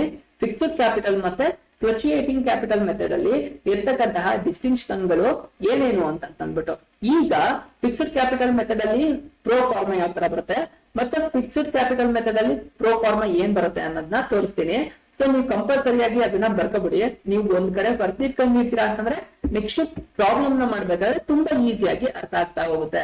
ಈಗಾಗಲೇ ನಾವು ತಿಳ್ಕೊಂಡಿದೀವಿ ಫಿಕ್ಸ್ಡ್ ಕ್ಯಾಪಿಟಲ್ ಮೆಥಡ್ ಅಂತಂದ್ರೆ ಏನು. ಫಿಕ್ಸ್ಡ್ ಕ್ಯಾಪಿಟಲ್ ಮೆಥಡ್ ಅಲ್ಲಿ ಯಾವಾಗ್ಲೂ ಕ್ಯಾಪಿಟಲ್ ಫಿಕ್ಸ್ ಆಗಿರುತ್ತೆ. ಎಲ್ಲಿ ತನಕ ಫಿಕ್ಸ್ ಆಗಿರುತ್ತೆ ಅಂತಂದ್ರೆ ಹೊಸ ಕ್ಯಾಪಿಟಲ್ ನ ತಂದ ಹಾಕ ತನಕ ಅಥವಾ ಇರ್ತಕ್ಕಂತಹ ಕ್ಯಾಪಿಟಲ್ ನ ಡ್ರಾಯಿಂಗ್ಸ್ ಆಗಿ ಎತ್ಕೊ ಹೋಗೋ ತನಕ ಅದು ಫಿಕ್ಸ್ ಆಗೇ ಇರುತ್ತೆ, ಯಾವುದೇ ರೀತಿಯಾದಂತಹ ಚೇಂಜಸ್ ಆಗಲ್ಲ ಅಂತ ಅನ್ಕೊಂಡಿದ್ದು ಅದೇ ಹೇಳಿದೀವಿ. ಹಾಗಾದ್ರೆ ಅದನ್ನ ಬಿಟ್ಟು ಬಿಯಾಂಡ್ ಕಮಿಷನ್ ಆಗಿರ್ಬೋದು, ಸ್ಯಾಲರಿ ಆಗಿರ್ಬೋದು, ಇಂಟ್ರೆಸ್ಟ್ ಆನ್ ಕ್ಯಾಪಿಟಲ್ ಆಗಿರ್ಬೋದು, ಇಂಟ್ರೆಸ್ಟ್ ಆನ್ ಡ್ರಾಯಿಂಗ್ ಆಗಿರ್ಬೋದು, ಎಲ್ಲವನ್ನ ಕ್ಯಾಪಿಟಲ್ ಅಕೌಂಟ್ ಅಲ್ಲಿ ಮೇಂಟೈನ್ ಮಾಡ್ತೀವಿ ಅಂತ ಈಗಾಗಲೇ ತಿಳ್ಕೊಂಡಿದೀವಿ. ಸೇಮ್ ನ ಇಲ್ಲಿ ಥಿಯರಿ ರೂಪದಲ್ಲಿ ಕೊಟ್ಟಿದ್ದಾರೆ. Under the fixed capital method the capital of the partner shall remain fixed unless addition capital is introduced or the part of the capital is withdrawn as per the agreement among the partners. ಆಗ್ಲೇ ಹೇಳ್ದಂಗೆ ಯಾವ ಎಲ್ಲಿ ತನಕ fix ಆಗಿರುತ್ತೆ capital, ಹೊಸ ತಂದಾಕ ತನಕ ಅಥವಾ ಇರ್ತಕ್ಕಂತಹ ಡ್ರಾಯಿಂಗ್ ನ ಎತ್ಕೋಗೋ ತನಕ ಅದು ಫಿಕ್ಸ್ ಆಗಿರುತ್ತೆ ಅಂತ ಹೇಳ್ತಿದ್ದಾರೆ. All item like share of profit or loss, interest on capital, drawing, interest on drawing, etc. are recorded separate account called partners current account. ಇದರಲ್ಲಿ ಫಿಕ್ಸ್ಡ್ ಕ್ಯಾಪಿಟಲ್ ಮೆಥಡ್ ಅಲ್ಲಿ ಕ್ಯಾಪಿಟಲ್ ಅಕೌಂಟ್ ಫಿಕ್ಸ್ ಆಗಿರುತ್ತೆ, ಮಿಕ್ಕಿದಂತಹ transaction ಎಲ್ಲವನ್ನ current account ಅಲ್ಲಿ ತೋರಿಸ್ತಾ ಇದ್ದಾರೆ ಅಂತ ಅಂದ್ಬಿಟ್ಟು ಹೇಳ್ತಾ ಇದ್ದಾರೆ. ಈಗ ನೀವ್ ಏನ್ ನೋಡಿದಿರಲ್ಲ, ಈಗ ನೋಡ್ತಾ ಇದ್ರಲ್ಲ fixed capital method pro pharma ಈಗ ಅಂಡರ್ ಕೊಟ್ಟಿರೋಂತಹದ್ದಾಗಿದೆ. ಇದು ನಿಮ್ಮ ತುಂಬಾ ಇಂಪಾರ್ಟೆಂಟ್. ಈ ಫಾರ್ಮೆಟ್ ಅನ್ನ ನೀವು ಕಲ್ತ್ಕೊಬಿಟ್ರಿ ಅಂತಂದ್ರೆ ನೆಕ್ಸ್ಟ್ ಯಾವ್ದೇ ರೀತಿಯಾದಂತಹ ಪ್ರಾಬ್ಲಮ್ ಗಳಿಗೆ ನೀವು ಕೊಟ್ಟರು ಆರಾಮ್ಸೆ ನೀವು ಬರೀಬಹುದು. ಫಸ್ಟ್ ಇಯರ್ PUC ಕಲ್ತಿರ್ತೀರಾ, ಯಾವ್ದೋ ಒಂದು ಪ್ರೋ ಫಾರ್ಮಾ ಇರುತ್ತೆ. ಪ್ರೋ ಫಾರ್ಮ್ ಅಂತಂದ್ರೆ ಏನು, ಆ ಮೆಥಡ್ ಈ ತರ ಕಲ್ತ್ಬಿಟ್ರೆ ನೀವು ಬರೀ ಅಮೌಂಟ್ ಏನಿರುತ್ತೆ ಅದನ್ನ ತುಂಬಾ ಹೋಗೋದಾಗಿರುತ್ತೆ. ಇದರಲ್ಲಿ first partners capital account by balance brought down ಅಂತ ಇದ್ರೆ ಏನಿದೆ, ಇದು ಪಾರ್ಟ್ನರ್ ಎಷ್ಟೋ ಒಂದು ಕ್ಯಾಪಿಟಲ್ ನ ಇನ್ವೆಸ್ಟ್ಮೆಂಟ್ ಮಾಡಿರ್ತಾನೆ, 5 ಲಕ್ಷ 10 ಲಕ್ಷ ಎಷ್ಟೋ ಆಗಿರ್ಬೋದು, ಅದನ್ನ ಬ್ಯಾಂಕಿಗೆ ಅವನು ಡೆಪಾಸಿಟ್ ಮಾಡಿರ್ತಾನೆ. ಓಪನಿಂಗ್ ಬ್ಯಾಲೆನ್ಸ್ ಅವನು ಇಷ್ಟು ತೋರಿಸ್ತಾ ಇದ್ದಾರೆ ಅಂತ ಅಂದ್ಬಿಟ್ಟು ಇಲ್ಲಿ ಮೆನ್ಷನ್ ಮಾಡ್ತಾರೆ. ನೆಕ್ಸ್ಟ್ ಏನು, ಆಗ್ಲೇ ಹೇಳ್ದು ಅವನು ಯಾವಾಗ್ಲೂ ಫಿಕ್ಸ್ ಆಗಿರುತ್ತೆ. ಎಲ್ಲಿ ತನಕ ಫಿಕ್ಸ್ ಆಗಿರುತ್ತೆ ಅಂತಂದ್ರೆ ಹೊಸ ಕ್ಯಾಪಿಟಲ್ ಬರೋ ತನಕ ಅಥವಾ ಇರ್ತಕ್ಕಂತಹ ಅಮೌಂಟ್ ನ ವಿತ್ಡ್ರಾ ಮಾಡ್ಕೊ ಹೋಗೋ ತನಕ ಕೂಡ ಅವ್ನು ಫಿಕ್ಸ್ ಆಗಿರುತ್ತೆ ಅಂತ. ಇಲ್ಲಿ ಏನ್ ಮಾಡ್ತಾ ಇದಾರೆ ಅಂದ್ರೆ ಯಾವ್ದೋ ಹೊಸ ಕ್ಯಾಪಿಟಲ್ ನ ಮತ್ತೆ ಇನ್ವೆಸ್ಟ್ ಮಾಡ್ತಾ ಇದ್ದಾನೆ, ಬಿಸ್ನೆಸ್ ಗೆ ರಿಕ್ವೈರ್ಮೆಂಟ್ ಇತ್ತು ಅಂತ ಅಂದ್ಬಿಟ್ಟು. ಸೊ ಫ್ರೆಶ್ ಕ್ಯಾಪಿಟಲ್ ನ ಇಂಟ್ರೊಡ್ಯೂಸ್ ಮಾಡ್ತಾ ಇದ್ದಾನೆ, ಎಲ್ಲಿಗೆ ಬ್ಯಾಂಕಿಗೆ ದುಡ್ಡು ಕೊಡ್ತಾ ಇದ್ದಾನೆ. ಸೊ ಇಲ್ಲಿ ಅದನ್ನ ಮೆನ್ಷನ್ ಮಾಡಿದ್ದಾನೆ, ಅರ್ಥ ಆಯ್ತು ಅಂತ ಅನ್ಕೊಳ್ತೀನಿ. ಅದಾದ್ಮೇಲೆ ಬ್ಯಾಂಕ್ ಅವನು ಅಮೌಂಟ್ ನ ಬ್ಯಾಂಕ್ ಇಂದ ವಾಪಸ್ ಅವನ್ ಪರ್ಸನಲ್ ಯೂಸಿಗೆ ತಗೋಗ್ತಾ ಇದ್ದಾನೆ, ವಿತ್ಡ್ರಾ ಮಾಡ್ತಾ ಇದ್ದಾನೆ. ಅದನ್ನ ಡ್ರಾಯಿಂಗ್ ಅಂತ ಕರೀತಾರೆ, ಅದನ್ನ ಇಲ್ಲಿ ತೋರಿಸ್ತಾ ಇದೀವಿ. ಈ ಬ್ಯಾಲೆನ್ಸ್ ನ ನಾವು ಟೋಟಲ್ ಮಾಡಿ ಇಲ್ಲಿಗೆ ಇಲ್ಲಿಗೆ ಟ್ರಾನ್ಸ್ಫರ್ ಮಾಡ್ಕೊಂಡು ಇಲ್ಲಿ ನಮ್ಗೆ ಅವ್ನು ಎಷ್ಟು ವಾಪಸ್ ತಗೋಗ್ತಾ ಇದ್ದಾನೆ ಅಂತ ತೋರಿಸಿ ಬ್ಯಾಲೆನ್ಸ್ ಏನಾರು ಉಳಿತು ಅಂತಂದ್ರೆ ಅದು ಬ್ಯಾಲೆನ್ಸ್ ಉಳಿದಿರುತ್ತೆ. ಆ ಅಮೌಂಟ್ ಬ್ಯಾಲೆನ್ಸ್ ಕ್ಯಾರಿ ಡೌನ್ ಆಗುತ್ತೆ, ಇದು ಕ್ಲೋಸಿಂಗ್ ಬ್ಯಾಲೆನ್ಸ್ ಆಗುತ್ತೆ. ನೆಕ್ಸ್ಟ್ ಗೆ ಅದು ಬ್ರಾಡ್ ಡೌನ್ ಆಗುತ್ತೆ ಅಂತ ಅಂದ್ಬಿಟ್ಟು ಹೇಳ್ತಾ ಇದಾರೆ. ಇದು ಏನಂತಂದ್ರೆ ಕ್ಯಾಪಿಟಲ್ ಅಕೌಂಟ್ ಗೆ ಇದು ಪ್ರಾಬ್ಲಮ್ ಮಾಡಿದಾಗ ನಿಮ್ಗೆ 100% ಅರ್ಥ ಆಗುತ್ತೆ. ಪ್ರೋ ಫಾರ್ಮಾ ಮಾತ್ರ ತಿಳ್ಕೊಂಡಿವಿ. ಈಗ capital current account, capital current account ಅಂತಂದ್ರೆ ಏನು, ಕರೆಂಟ್ ಅಕೌಂಟ್ ಅಲ್ಲಿ ಕ್ಯಾಪಿಟಲ್ ಅಕೌಂಟ್ ಅಲ್ಲಿ ಏನೋ ಕ್ಯಾಪಿಟಲ್ ಗೆ ಸಂಬಂಧಪಟ್ಟಿದ್ದು ಕಂಪ್ಲೀಟ್ ಇನ್ಫಾರ್ಮೇಶನ್ ಇತ್ತು.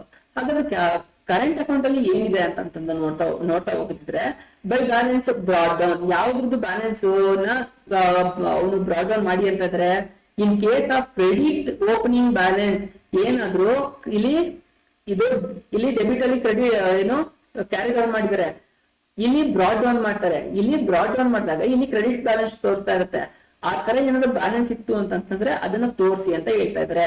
ಅವನಿಗೆ ಕೊಡ್ತಕ್ಕಂತಹ ಸ್ಯಾಲ್ರಿ, ಅವನಿಗೆ ಕೊಡ್ತಕ್ಕಂತಹ ಕಮಿಷನ್, ಅವನಿಗೆ ಕೊಡ್ತಕ್ಕಂತಹ ಇಂಟ್ರೆಸ್ಟ್ ಆನ್ ಕ್ಯಾಪಿಟಲ್, ಅದಾದ್ಮೇಲೆ ಪ್ರಾಫಿಟ್ ಅಂಡ್ ಲಾಸ್ ಅಪ್ರೋಪ್ರಿಯೇಷನ್ ಅವನಿಗೆ ಪ್ರಾಫಿಟ್ ಬಂದಿತ್ತು ಅಂತಂದ್ರೆ ಅದನ್ನ ತೋರಿಸ್ಬೇಕಾಗತ್ತೆ. ಇಷ್ಟನ್ನ ತೋರಿಸಿ ಅದಾದ್ಮೇಲೆ ಮ್ಯಾಚ್ ಮಾಡ್ಬೇಕಾಗತ್ತೆ. ಬ್ಯಾಲೆನ್ಸ್ ಬಂತು ಅಂತಂದ್ರೆ ಅದನ್ನ ಬ್ಯಾಲೆನ್ಸ್ ನ ಕ್ಲೋಸಿಂಗ್ ಬ್ಯಾಲೆನ್ಸ್ ಅಂತ ಅಂದ್ಬಿಟ್ಟು ತೋರಿಸ್ಬೇಕಾಗತ್ತೆ. ಇದು ನಿಮಗೆ ಕಂಪ್ಲೀಟ್ ಆಗಿ ಒಂದು ಪ್ರಾಬ್ಲಮ್ ಆಡಿಸ್ತು ಅಂತಂದಾಗ 100%. ನೆಕ್ಸ್ಟ್ ಒಂದು ಪ್ರಾಬ್ಲಮ್ ಇದೆ, ಪ್ರಾಬ್ಲಮ್ ನೋಡಿದ ತಕ್ಷಣ ನಿಮ್ಗೆ ಐಡಿಯಾ ಬಂದ್ಬಿಡುತ್ತೆ. ಇಲ್ಲಿ ಇನ್ ಕೇಸ್ ನಾವು ಡೆಬಿಟ್ ಬ್ಯಾಲೆನ್ಸ್ ಅಥವಾ ಓಪನಿಂಗ್ ಬ್ಯಾಲೆನ್ಸ್ ಇತ್ತು ಅಂತಂದ್ರೆ ಇಲ್ಲಿ ತೋರಿಸ್ತೀರಾ, ಓಕೆನಾ. ಅದಾದ್ಮೇಲೆ ಅವ್ನು ಏನು ಡ್ರಾಯಿಂಗ್ಸ್ ನ ಎತ್ಕೋಗಿದ್ದ ಅದನ್ನ ಇಲ್ಲಿ ತೋರಿಸ್ತೀರಾ. ಪ್ರಾಫಿಟ್ ಅಂಡ್ ಲಾಸ್ ಅನ್ನ ಏನ್ ಆಗಿದೆ ಅನ್ನೋದನ್ನ ಇಲ್ಲಿ ತೋರಿಸ್ತೀರಾ. ಮಿಕ್ಕಿದ್ ಬ್ಯಾಲೆನ್ಸ್ ನ ಕ್ಯಾರಿ ಡೌನ್ ಮಾಡ್ತೀರಾ. ಸೊ ಇಲ್ಲಿಗೆ ನಿಮ್ಗೆ ಟ್ಯಾಲಿ ಆಗುತ್ತೆ, ಮ್ಯಾಚ್ ಆಗ್ತಾ ಹೋಗುತ್ತೆ ಅಂತ ಅಂದ್ಬಿಟ್ಟು ಹೇಳ್ತಾ ಇದಾರೆ. ಆಯ್ತಾ. ಕ್ಯಾಪಿಟಲ್ ಅಕೌಂಟ್ ನ ಯಾವ ತರ ಪ್ರಿಪೇರ್ ಮಾಡೋದು ಮತ್ತೆ ಕರೆಂಟ್ ಅಕೌಂಟ್ ನ ಯಾವ ತರ ಪ್ರಿಪೇರ್ ಮಾಡೋದು ಅನ್ನೋದು ನಿಮಗೆ ಗೊತ್ತಾಗೋಯ್ತು.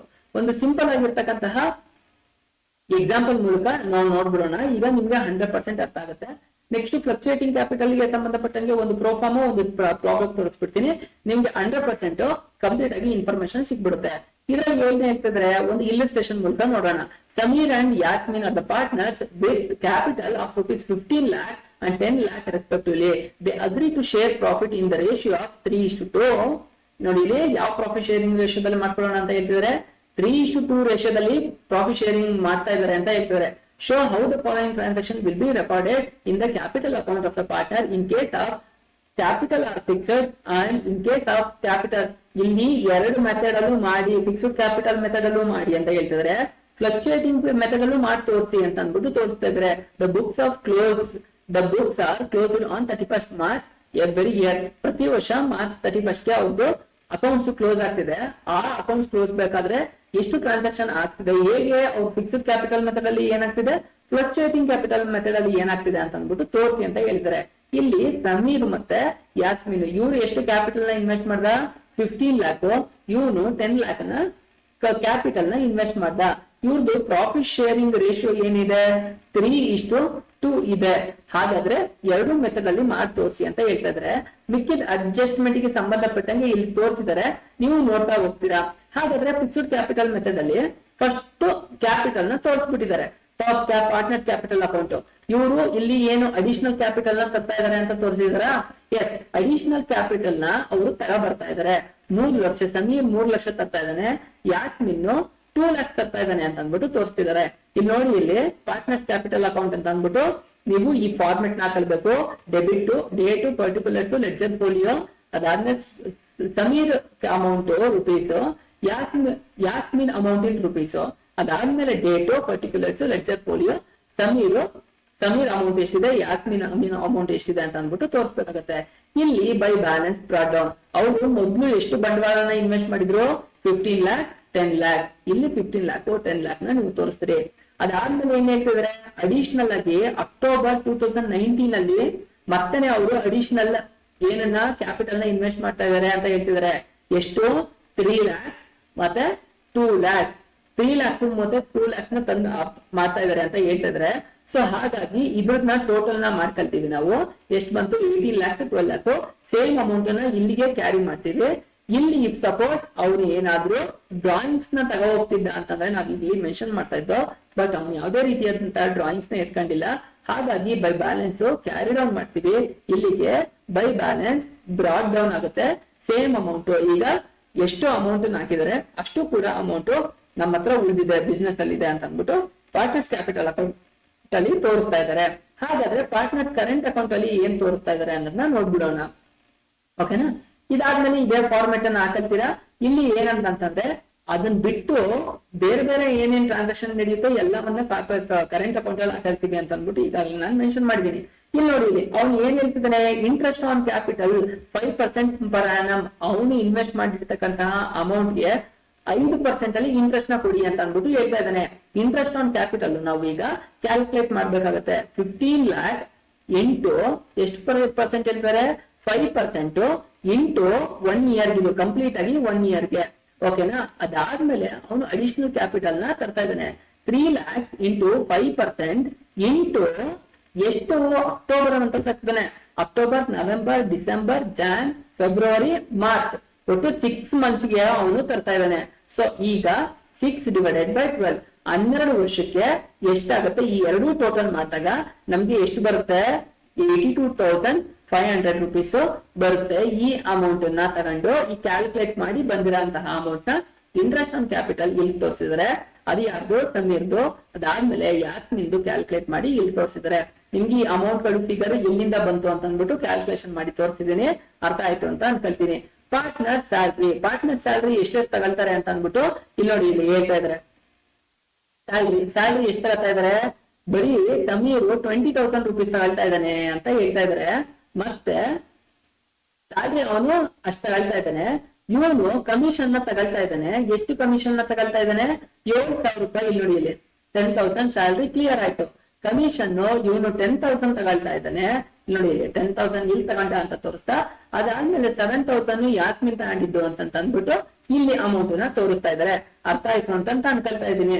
ನೆಕ್ಸ್ಟ್ ಏನಂತಂದ್ರೆ profit and loss appropriation account ಅಲ್ಲಿ ಅವ್ರಿಗೆ ಎಷ್ಟು ಹೋದ ವರ್ಷ ಬಂದಂತಹ ಪ್ರಾಫಿಟ್ ಎಷ್ಟಿತ್ತು, ಒಬ್ಬೊಬ್ಬರಿಗೆ ಎಷ್ಟು 60,000 ಇಲ್ಲಿ ನೋಡಿ, ಇಲ್ಲಿ 60,000 ಇತ್ತು ಅಂತ ಅಂದ್ಬಿಟ್ಟು ತೋರಿಸಿದಾರೆ.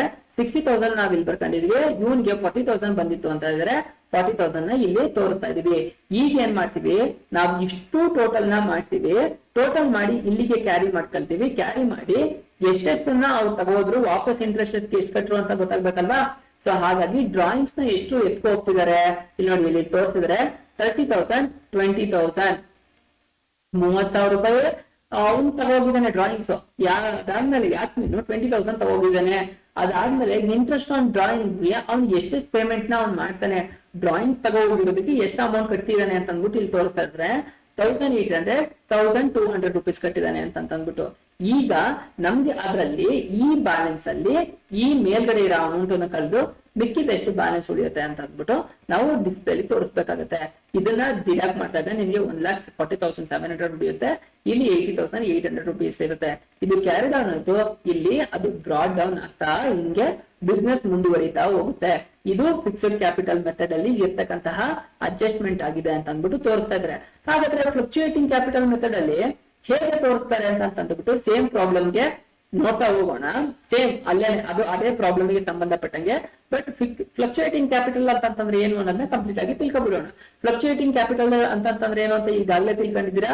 ಇದ್ರಲ್ಲಿ ಒಂದೇ ಅಕೌಂಟ್ ಮೇಂಟೈನ್ ಮಾಡೋದು partners capital account. Partner capital ಅಲ್ಲೇ ಎಲ್ಲದಕ್ಕೂ ಸಂಬಂಧಪಟ್ಟಿದ್ದು ಕಂಪ್ಲೀಟ್ ಒಂದ್ರಲ್ಲೇ ಮೇಂಟೈನ್ ಮಾಡ್ತಾರೆ. ಅಲ್ಲಿ 2 ಅಕೌಂಟ್ ತೋರಿಸ್ದಂಗೆ 2 ಅಕೌಂಟ್ ತೋರಿಸ್ತಿಲ್ಲ. ಒಂದೇ ಅಕೌಂಟ್ ಅಲ್ಲಿ ಪಾರ್ಟ್ನರ್ಸ್ ಕ್ಯಾಪಿಟಲ್ ಅಕೌಂಟ್ ಅಲ್ಲಿ ಎಲ್ಲಾ ತೋರಿಸ್ತಾರೆ ಅಂತ ಅಂದ್ಬಿಟ್ಟು ಥಿಯರಿನ ಹೇಳ್ತಾ ಇದ್ರೆ. Use the fluctuation capital method, only one account, it is capital account, is maintained for each partner. All the adjustments such as share of profit and loss, interest on capital, drawing, interest on drawing, salary, commission to partners, etc. are recorded directly in the capital account of the partners. ಅವನಿಗೆ ಸಂಬಂಧಪಟ್ಟಂತಹ capital investment, interest on capital ಆಗಿರ್ಬೋದು, drawings ಆಗಿರ್ಬೋದು, interest on drawings ಆಗಿರ್ಬೋದು, salary commission ಏನೇ ಆಗಿರ್ಬೋದು, ಎಲ್ಲವನ್ನು capital account ಅಲ್ಲೇ maintain ಮಾಡ್ತಾ ಇದ್ದಾರೆ ಅಂತ ಅಂದ್ಬಿಟ್ಟು ಹೇಳ್ತಾ ಇದಾರೆ. ಈ ಪ್ರೋಫಾರ್ಮಾ ನಿಮಗೆ ತುಂಬಾ ಇಂಪಾರ್ಟೆಂಟ್ ಆಗಿರುತ್ತೆ. ಸೊ ಈ ಪ್ರೋಫಾರ್ಮಾನ ನೀವು ಈಗಲೇ ಬರ್ಕೊಬಿಡಿ. ನೆಕ್ಸ್ಟ್ ಪ್ರಾಬ್ಲಮ್ ಮಾಡ್ಬೇಕಾದ್ರೆ ತುಂಬಾ ಈಸಿಯಾಗಿ ಅರ್ಥ ಆಗ್ತಾ ಹೋಗುತ್ತೆ. ಪ್ರತಿಯೊಬ್ಬ ಪಾರ್ಟ್ನರ್ಸ್ಗೂ ಅವನಿಗೆ ಆದಂತಹ ಕ್ಯಾಪಿಟಲ್ ಅಕೌಂಟ್ ನ ಮೇಂಟೈನ್ ಮಾಡ್ಬೇಕಾಗುತ್ತೆ ಅಂತ ಅಂದ್ಬಿಟ್ಟು ಹೇಳ್ತಾ ಇದಾರೆ. ಅದ್ರಲ್ಲಿ ಏನೇನು ಅಡ್ಜಸ್ಟ್ಮೆಂಟ್ ಬರುತ್ತೆ ಅಂತ ಅಂದ್ಬಿಟ್ಟು ಇಲ್ಲಿ ಹೇಳ್ತಾ ಇದಾರೆ ನೋಡಿ. ಇಲ್ಲಿ ಬೈ ಬ್ಯಾಲೆನ್ಸ್ ಆಗ್ಲೇ ನೋಡ್ದು ಒಂದು ಪ್ರಾಬ್ಲಮ್ ಮಾಡ್ಬೇಕಾದ್ರೆ ಬ್ಯಾಲೆನ್ಸ್ ಏನಿತ್ತು ಅದನ್ನ ಕ್ಯಾರಿ ಮಾಡ್ದು ಅಂತಂದ್ರೆ ಅವ್ನು ಏನ್ ಇನ್ವೆಸ್ಟ್ಮೆಂಟ್ ನ ಮಾಡ್ತಾ ಇದ್ದಾನಲ್ಲ ಆ ಅಮೌಂಟ್ ನ ಓಪನಿಂಗ್ ಬ್ಯಾಲೆನ್ಸ್ ನ ನಾವು ಇನ್ವೆಸ್ಟ್ ಮಾಡ್ತಾ ಇದ್ದೇನೆ. ಇಫ್ ಸಪೋಸ್ ಅವ್ನು ಅಡಿಷನಲ್ ಇನ್ವೆಸ್ಟ್ಮೆಂಟ್ ನ ತಗೊಬಂದ ಅಂತಂದ್ರೆ ಆ ಅಡಿಷನಲ್ ಇನ್ವೆಸ್ಟ್ಮೆಂಟ್ ನ ತೋರಿಸ್ತಾ ಇದೀವಿ. ಅವ್ನು ಎಷ್ಟು ಸ್ಯಾಲರಿನ ತಗೊಳ್ತಾ ಇದ್ದಾನೆ, ಇಂಟ್ರೆಸ್ಟ್ ಆನ್ ಕ್ಯಾಪಿಟಲ್ ಬಿಸ್ನೆಸ್ ಅವನಿಗೆ ಎಷ್ಟು ಕೊಡ್ತಾ ಇದೆ, ಅದಾದ್ಮೇಲೆ ಪ್ರಾಫಿಟ್ ಹೋದ ವರ್ಷ ಎಷ್ಟಾಗಿತ್ತು ಅನ್ನೋದನ್ನ ಕಂಪ್ಲೀಟ್ ಆಗಿ ತೋರಿಸ್ತೀವಿ. ಅದಾದ್ಮೇಲೆ ನಾವು ಕ್ಲೋಸಿಂಗ್ ಬ್ಯಾಲೆನ್ಸ್ ಅಲ್ಲಿ ಎಷ್ಟಿತ್ತು ಅಂತ ಅಂದ್ಬಿಟ್ಟು ತೋರಿಸಿ ಇದನ್ನ ಟೋಟಲ್ ಮಾಡ್ಕೊಳ್ತೀವಿ. ಟೋಟಲ್ ಮಾಡಿ ಇಲ್ಲಿಗೆ ಅದನ್ನ ಟ್ರಾನ್ಸ್ಫರ್ ಮಾಡಿ ಇಲ್ಲಿ ಇನ್ ಕೇಸ್ ಆಫ್ ಅವ್ನು ಏನಾದ್ರು ಅಮೌಂಟ್ ನ ವಿತ್ಡ್ರಾ ಮಾಡಿದ್ರೆ, ಇನ್ case of debit closing balance ಇದು ಅದು ಲಾಸ್ ಆಗಿ ಏನಾದ್ರು ಲಾಸ್ಟ್ ಇಯರ್ ಲಾಸ್ ಆಗಿತ್ತು ಅಂತಂದ್ರೆ ಇಲ್ಲಿ ಮೆನ್ಷನ್ ಮಾಡ್ತೀವಿ. ನಾನು ಪ್ರಾಬ್ಲಮ್ ಮಾಡಿದಾಗ ಅದು ನಿಮಗೆ ಕಂಪ್ಲೀಟ್ ಆಗಿ ಅರ್ಥ ಆಗುತ್ತೆ. ಇಂಟ್ರೆಸ್ಟ್ ಆನ್ ಡ್ರಾಯಿಂಗ್ ನ ಅವ್ನು ಏನಾದ್ರು ಇಂಟ್ರೆಸ್ಟ್ ನ ಪೇಮೆಂಟ್ ಮಾಡ್ತಿದ್ದಾನೆ ಅಂದ್ರೆ ಎಷ್ಟು, ಪ್ರಾಫಿಟ್ ಅಂಡ್ ಲಾಸ್ ಏನಾರು ಇತ್ತು ಅಂತಂದ್ರೆ ಅದಾದ್ಮೇಲೆ ಇದನ್ನೆಲ್ಲ ಈ ಅಮೌಂಟ್ ಅಲ್ಲಿ ಡಿಡಕ್ಟ್ ಮಾಡಿ ಬ್ಯಾಲೆನ್ಸ್ ಉಳಿದಿದ್ದನ್ನ ಇಲ್ಲಿ ತೋರಿಸ್ತೀನಿ. ಸೊ ಇದು ಕ್ಯಾರಿ ಡೌನ್ ಆಗುತ್ತೆ, ಮುಂದಕ್ಕೆ ಅದು ಬ್ರಾಡ್ ಡೌನ್ ಆಗುತ್ತೆ ಅಂತ ಹೇಳ್ತಾ ಇದ್ರೆ. ಇದು ಯಾವುದು ಫ್ಲಕ್ಚುಯೇಟಿಂಗ್ ಕ್ಯಾಪಿಟಲ್ ಮೆಥಡ್. ಅದೇ ಪ್ರಾಬ್ಲಮ್ ನ ನೀವು ಮಾಡ್ತೀನಿ ಅಂತಂದ್ರೆ ಫ್ಲಕ್ಚುಯೇಟಿಂಗ್ ಕ್ಯಾಪಿಟಲ್ ಮೆಥಡ್ ಅಲ್ಲಿ ಹೇಗಾಗುತ್ತೆ ಅಂತ ಅಂದ್ಬಿಟ್ಟು ನೋಡೋಣ. ಸೇಮ್ ಪ್ರಾಬ್ಲಮ್, ಅವನು ಅಷ್ಟೇ ಅದೇ ಪ್ರಾಬ್ಲಮ್, ಅಲ್ಲಿ ನಾವು ಫಿಕ್ಸ್ಡ್ ಕ್ಯಾಪಿಟಲ್ ಮೆಥಡ್ ಅಲ್ಲಿ ಮಾಡಿದೀವಿ, ಇಲ್ಲಿ ಫ್ಲಕ್ಚುಯೇಟಿಂಗ್ ಕ್ಯಾಪಿಟಲ್ ಮೆಥಡ್ ಮಾಡೋಣ. ಸೇಮ್ ನೋಡಿ, ಇಲ್ಲಿ Sameer Yasmin 15 lakhs 10 lakhs same investment 3:2 ರೇಷಿಯೋದಲ್ಲಿ ಅಂತ ಹೇಳ್ತಾ ಇದಾರೆ. ಫಾಲೋವಿಂಗ್ ಇನ್ಸ್ಟ್ರಕ್ಷನ್ ಏನೇನ್ ಕೊಟ್ಟಿದ್ದಾರೆ ಕಂಪ್ಲೀಟ್ ಆಗಿ ನೋಡ್ಕೊಂಡು ಮಾಡಿ ಅಂತ ಹೇಳ್ತಾ ಇದಾರೆ. ಇಲ್ಲಿ ಏನಾಗ್ತಿದೆ, ಇವ್ರದ್ದು ಒಂದೇ ಅಕೌಂಟ್ ಅನ್ನ ಮೇಂಟೈನ್ ಮಾಡ್ತಕ್ಕಂತಹದ್ದು. ಈಗ ನೋಡಿ, ಇಲ್ಲಿ ಫ್ಲಕ್ಚುಯೇಟಿಂಗ್ ಕ್ಯಾಪಿಟಲ್ ಮೆಥಡ್ ಅಲ್ಲಿ ಕ್ಯಾಪಿಟಲ್ ಅಕೌಂಟ್ ಒಂದೇ ಮೇಂಟೈನ್ ಮಾಡೋದು. ಅಲ್ಲಿ 2 ಅಕೌಂಟ್ ಇತ್ತು, ಫಿಕ್ಸ್ಡ್ ಕ್ಯಾಪಿಟಲ್ ಅಕೌಂಟ್ ಮತ್ತೆ ಕರೆಂಟ್ ಅಕೌಂಟ್. ಇಲ್ಲಿ ನೋಡಿ, ಇಲ್ಲಿ ಒಂದೇ account, date particular general for you, amount date particulars general for you, amount debit credit T format ನಾವು ಎಲ್ಲೇ ಮಾಡ್ತೀವಿ ಅಂತಂದ್ರೆ ಕಂಪಲ್ಸರಿ ಹಾಕ್ಬೇಕಾಗತ್ತೆ. ಇಲ್ಲಿ ಬ್ಯಾಲೆನ್ಸ್ ನ ಬ್ರಾಡ್ ಡೌನ್ ಮಾಡ್ಕೊಂಡಿದೀವಿ. ಇದು ಯಾವುದು, ಅವರು ಇನ್ವೆಸ್ಟ್ಮೆಂಟ್ ಮಾಡಿದ್ರಲ್ಲ ಕ್ಯಾಪಿಟಲ್ ಅದು ಆಯ್ತಾ. ಅದಾದ್ಮೇಲೆ ಬ್ಯಾಂಕ್ ಅಂದ್ಬಿಟ್ಟು 3 lakh 2 lakh ತೋರಿಸಿದೀವಿ. ಈ ಬ್ಯಾಂಕ್ ತೋರಿಸಿರೋದು ಏನಂತಂದ್ರೆ ಅಡಿಷನಲ್ ಇನ್ವೆಸ್ಟ್ಮೆಂಟ್ ನ ತಗೊಬಂದ್ರಲ್ಲ, ಆ additional investment. Interest on capital ನೋಡಿ, ಇಲ್ಲಿ ಇಂಟ್ರೆಸ್ಟ್ ಆನ್ ಕ್ಯಾಪಿಟಲ್ ಹೇಗೆ ಈ ಅಮೌಂಟ್ ಬಂತು ಅಂತ ಅಂದ್ಬಿಟ್ಟು ತೋರಿಸಿದ್ರೆ, ಇಲ್ಲಿ 5% ಆನ್ 15 lakh, ಇದು 5%, 15 lakh ಡಿವೈಡೆಡ್, ಇದನ್ನ ಈಗ ಬೇಕಾದ್ರೂ ಮಾಡ್ಕೊಳ್ಳಿ. 15 lakh ಇನ್ನೂ ಸಿಂಪಲ್ ಆಗಿ ಅಂತಂದ್ರೆ 5% ಮಾಡಿ, ಈಗ 75,000 rupees ಸಿಂಪಲ್ ಆಗಿ ಡೈರೆಕ್ಟ್ ಆಗಿ ಕ್ಯಾಲ್ಕುಲೇಟರ್ ಮಾಡಿದ್ರೆ ಬಂದ್ಬಿಡುತ್ತೆ. ಇನ್ನ 3 lakhs ಅವನು ಅಡಿಷನಲ್ ತಗೊಬರ್ತಾ ಇದ್ದಾನೆ ಅಂತ ಹೇಳ್ತಾ ಇದಾರೆ. ಅದು ಯಾವಾಗ, ಅಕ್ಟೋಬರ್ ಅಲ್ಲಿ ತಗೊಬರ್ತಾ ಇದ್ದಾನೆ ಅಂತ ಹೇಳ್ತಾ ಇದಾರೆ. 3 lakh ಇಂಟು 5% ಇಂಟು 6/12 ಅಂತ ಮಾಡಿದ್ರೆ ನಿಮ್ಗೆ 7,500 ಬರುತ್ತೆ. ಈ 2 ಅಮೌಂಟ್ ಅನ್ನು ಟೋಟಲ್ ಮಾಡಿದಾಗ 82,500 ಬಂತು. ಇದನ್ನ ಇಲ್ಲಿ ಹಾಕೊಂಡು, ಹಾಗಾದ್ರೆ 55,000 ಹೇಗ್ ಬಂತು, ಮಾಮೂಲಿ 10 lakh ಗೆ 5% ಎಷ್ಟು ಬಂತು ಅಂತ ಅಂದ್ಬಿಟ್ಟು 50,000 ತೋರಿಸಿದೀವಿ. ಮತ್ತೆ ಅವನು additional 2 lakh rupees capital invest ಮಾಡಿದಾನೆ.